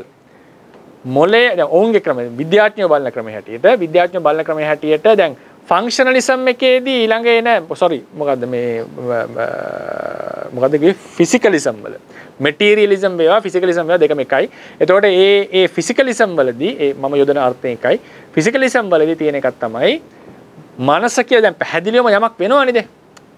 ඒක මොලේ ක්‍රියාකාරීත්වයක්. එතකොට ඒක තුන්වෙනි ස්ටේට් එකක් නෙවෙයි. දෙවෙනි ස්ටේට් එකක් දෙවෙනි ධර්මයක් නෙවෙයි. මොලේ ක්‍රියාකාරීත්වයක්. ඒක උදාහරණයකට ඩුවලිසම් වල තියෙන ලොකු එකක් තමයි කැටගරිකල් එරර් කියලා කියන්නේ. ඒ කියන්නේ අපි අහුවොත් එහෙම යුනිවර්සිටි එකට ගිහිල්ලා මෙඩිකල් ඩිපාර්ට්මන්ට් එක, ඉන්ජිනියරින් ඩිපාර්ට්මන්ට් ෆැකල්ටි එක, ලෝ ෆැකල්ටි එක මේ ඔක්කොම බල්ලා කෙනෙක්ට හඳුන්වලා දෙනවා කෙනෙක් හවොත් කෝ යුනිවර්සිටි එක කියලා. ඒතර කියන්නේ නෑ යුනිවර්සිටි කියලා 아무තු දෙයක් නෑ මේ ඔක්කොමටම එකතුවට ක්‍රියාත්මක වීමට තමයි යුනිවර්සිටි කියලා කියන්නේ. ඒතකොට ඒකෙදි ෆන්ක්ෂන් ෆිසිකලිසම් කියලා කියන්නේ එහෙම එකක්. මේ මොළය සහ අනිකුත් ඒ ඉන්ද්‍රිය ධර්ම සහ විශේෂයෙන් මොළය හෝ කවර හෝ දෙකෙන් සෑදිච්ච මොළය කියලා කියමුකෝ බුවල්ලා එකත් මොළයනේ. ඒතර මොළයේ තියෙන මේ ක්‍රියාකාරීත්වයෙන් නිසා තමයි අර දැනෙන්නේ. ක්වාලියා එක. ඒ දැනෙන බව. එතකොට ඒකෙන් ගම්ම වෙන දෙයක් තමයි මේක හදන්න පුළුවන් වෙන්නට ඕන. එතකොට කවදාවත් මේක විද්‍යාඥයෝ අසාර්ථක වෙච්ච දේ තමයි මේක රූපයෙන් වෙන බව ප්‍රකාශ කරාට මේක නිර්මාණය කරන්නට බෑ. ආපහු ඒ විදිහට නිර්මාණය කරන්නට බෑ. ඒ අදාළ උදාහරණයකට ඒක thought experiment එකක් ගත්තම අපි හිතමුකෝ රොබෝ කෙනෙක්ගේ හදන්න බැරි වෙන්න පුළුවන්. මොකද නියුරෝන්ස් නැති නිසා. ඒ සර්කිට් එක දැම්මත් නියුරෝන් වලින් මොකක් හරි මොකද නියුරෝන් ගත්තමත් quarks. ඒකත් ඉලෙක්ට්‍රෝන ප්‍රෝටෝන නියුට්‍රෝන. මේකෙත් තියෙන්නේ එහෙමයි. නමුත් ඒවායේ මූලද්‍රව්‍ය වෙනස්නේ. ඒතර ඒ නිසා සමහර කෙනෙක් අපි හිතමු ක්ලෝන් එකක් හදලා ඒ විදිහටම මොලේ නිර්මාණය කළොත් ඒ විදිහටම සියලු අංශු වලින් මොලේ තියෙන සියලු අංශු වලින් කොපි එකක් අරගෙන ඒ විදිහේ මොලයක් නිර්මාණය කළොත් අලුතෙන් සිතක් හැදිය හැකිද? අලුතෙන් ක්වාලියා එක දැනෙන්න පුළුවන්ද කියලා අහුවොත් ඒක දැනට ඉන්න අදහස් තමයි විය නොහැකි කියන. ඒක විය නොහැකි කියන එක සම්මතයි. ඒතර ඒකෙන් ගම්මේ වෙනවා. ඒකෙන් ගම්ම වෙන දෙයක් තමයි මේ මොළයෙන් මේ ක්වාලියා එක හැදෙන ක්‍රමය මොකද්ද ඒකේ ඒ අතර තියෙන සම්පූර්ණ ලින්ක් එක හොයාගන්නට බැරි එකක්. ඒතකොට සමහරු දැන් කරන එකක් තමයි ඒ ක්වාලියා එක හට ගන්නකොට ක්වාලියා කියන මේ එක්ස්පීරියන්ස් එක අපි කියන සිතකින් ලැබෙන අත්දැකීම කියලා අපි කතා කරේ. ඒ සිතකින් ලැබෙන අත්දැකීමේදී වැඩ කරන මොළයේ තැන් බලලා ඒක රොබෝස්ලට වගේ දාලා ඒක තුලින් ක්වාලියා එක හදන්න උත්සාහවත් වෙනවා. ඒකට පොසිටිව්ලි ඔය නියුරොලොජිස්ට්ලා ඉන්න තැන තමයි පොසිටිවිසම්. මේ කට්ටිය කියනවා මේක පුළුවන් වෙයි දවසක. අපි බලමු මේක. කියන තැන තමයි සමහර නියුරොලොජිස්ට්ලා කියලා මම අදහස් කරේ නියුරෝ සයන්ටිස්ට්ලා ඒක හදන්න යන අය උත්සාහවත් වෙන එක. ඒක ලොකු ප්‍රශ්නයක් මොළයට තියෙන. මොළයේ සිත කියලා කියන අයට. ඊළඟට ඊදා ડોක්ටර් කිව්වා වගේ ඒජන්සි ප්‍රශ්නේ. ඒජන්සි ප්‍රශ්නේ කියලා කියන්නේ ඒජන්සි කියලා කියන්නේ අපේ තියෙන ඒජන්සි කියන එක නෙවෙයි. ඒජන්ට් කියන එක. ඒජන්ට් කියන්නේ කතෘ. අපි අතක් ඔසවනකොට මොළයේ ක්‍රියා දැනට කියන පරීක්ෂණයෙන් අත ඔසවන්න කලින්ම මොළයේ ක්‍රියාවලියක් වෙලා අත ඔසවුවා කියලාට පරීක්ෂණ තියෙනවා ඔප්පු කරපුවා. එතකොට නමුත් තියෙන ප්‍රශ්නේ තමයි කවුද මේක ඉනිෂියේට් කරේ? මේක ආරම්භ කරේ කවුද? මොකෙන්ද මේක ආරම්භ වුනේ? මොන පදනමින්ද මේක වුනේ? එතකොට කියන්න පුළුවන් මෙතන කැසිල්ලක් තිබ්බ නිසා අත ඉස්සුවා. දැන් මොකක්වත් නැතුව ඕනනම් මට අත උස්සන්න පුළුවන්. දැන් මෙතන කසපු නිසා කැසිල්ලක් ආපු නිසා ඒක වහන්න ඕගනිසම් එකකින් අත ගිහිල්ලා කැසුවා. හරි ඒක සාමාන්‍යයෙන් තියාගන්න පුළුවන්. නෝ මොකක්වත් නැතුව වුණත් අපිට පුළුවන් නේද? එකපාරට ඕනනම් හිතුමතේ කෑ ගහන්න නැගිටින්න. Tamanට අවශ්‍ය නැහැ. කවුද මේක ඉනිෂියේට්? කවුද මේක ආරම්භ කරේ? ඒජන්ට්ගේ ප්‍රශ්නේ. ඒක තව ප්‍රශ්නයක්. ඊළඟට මොලේ තියෙන තව එකක් තමයි one self කියන එක. මොකද මොලේ කියන්නේ කම්ප්ලෙක්ස් සිස්ටම් එකක්. මේ සිස්ටම් එකේ ඇහෙන් රූප දකින්න එකට වැඩ කරනවා, මොලෙන් කනෙන් ශබ්ද අහන එකට වැඩ කරනවා, මේ වගේ වැඩ කරනකොට මේක සිස්ටම්ස් ගොඩක්. ඒ වගේ නානා සිස්ටම් එක කම්පියුටර් එකට නානා සිස්ටම්ස් ගොඩක් තියෙනවා. නමුත් මේ සියල්ලම සෙන්ට්‍රලයිස් වෙලා එක මමෙක් හැදෙනවා. මම කියලා එක්කෙනෙක් නේ. ඒක ප්‍රායෝගික ඇත්තක්. කොහොමද මේ මොළයේ තිබිච්ච මේ ග්ලෝබල් ස්පේස් එක, ඒ කියන්නේ මොළයේ සම්පූර්ණයෙන්ම මේ එක්කෙනා උනේ?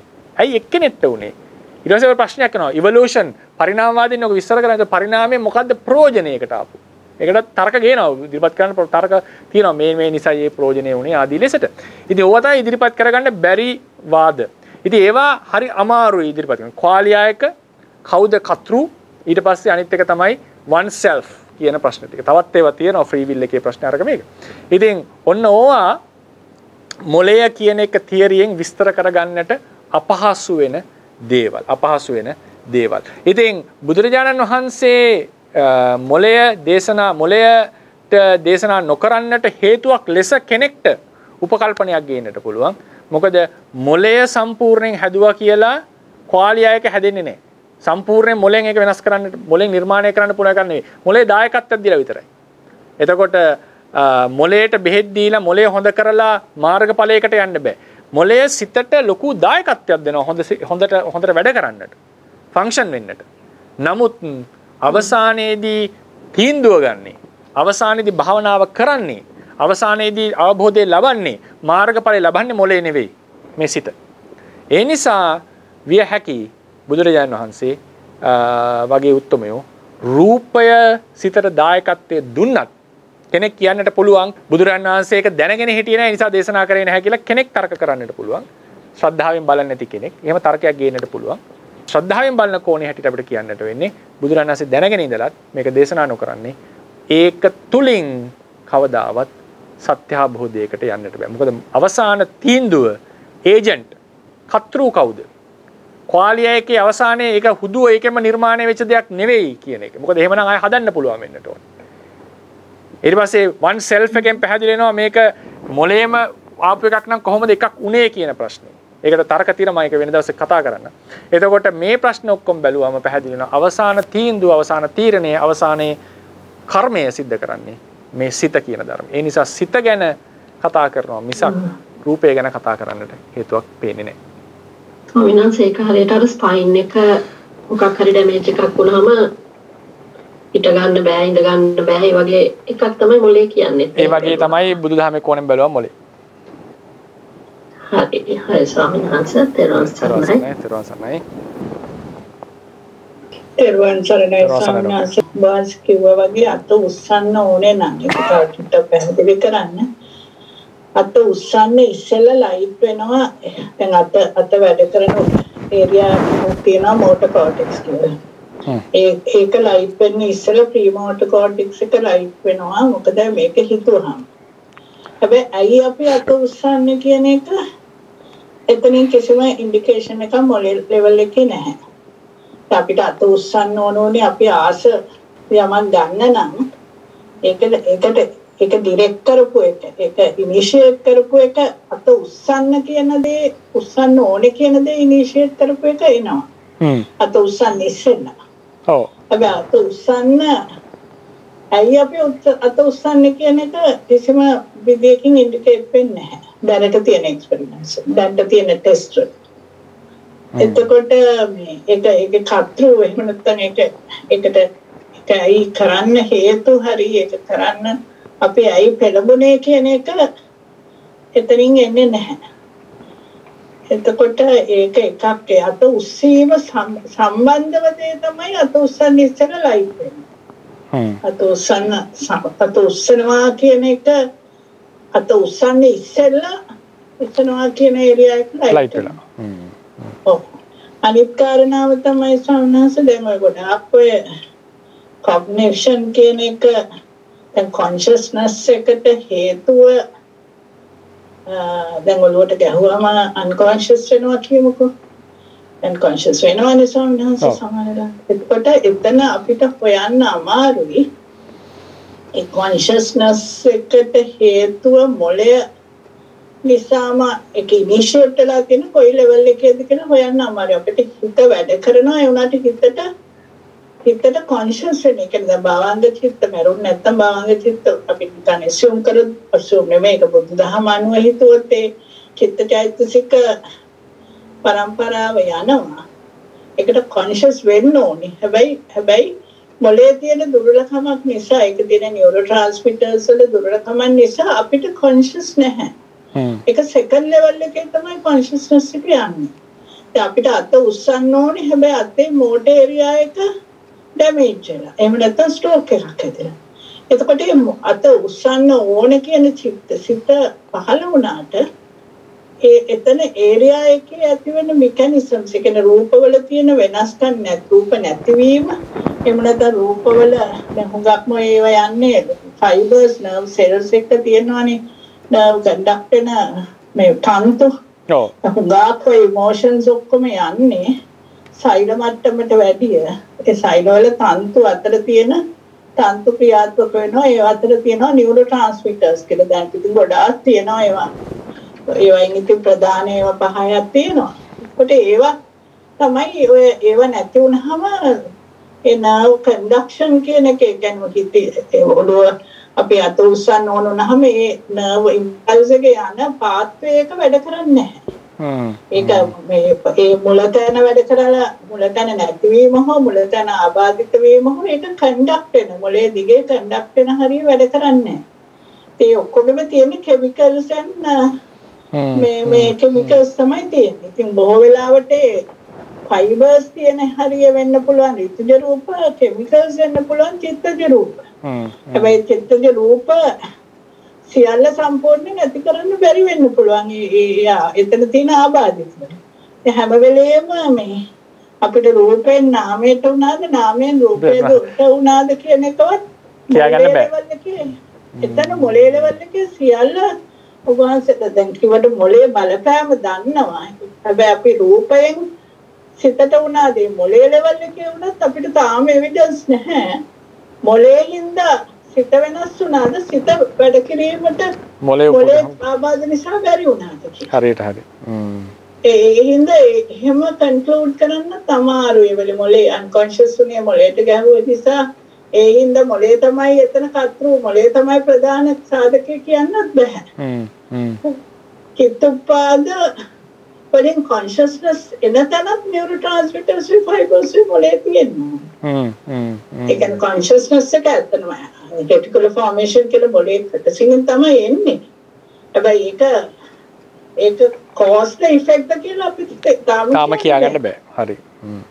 එතකොට අර තුන්වෙනි වෙනම ධර්මයක් හොයාගන්න බැරි නිසා මේ තියෙන සාධක අනුව මේ දෙක සමාන කිරීමක් තමයි කරලා තියෙන්නේ. ඔව් සමාන කිරීමක් කරලා තියෙන්නේ අපිත් තාම කියමු දැන් අපි මුළු total දේ අපිට අපි ගත්තොත් එක පැත්තකින් මොලේ අපි ඔප්පු කරන්න යනවා සියල්ල.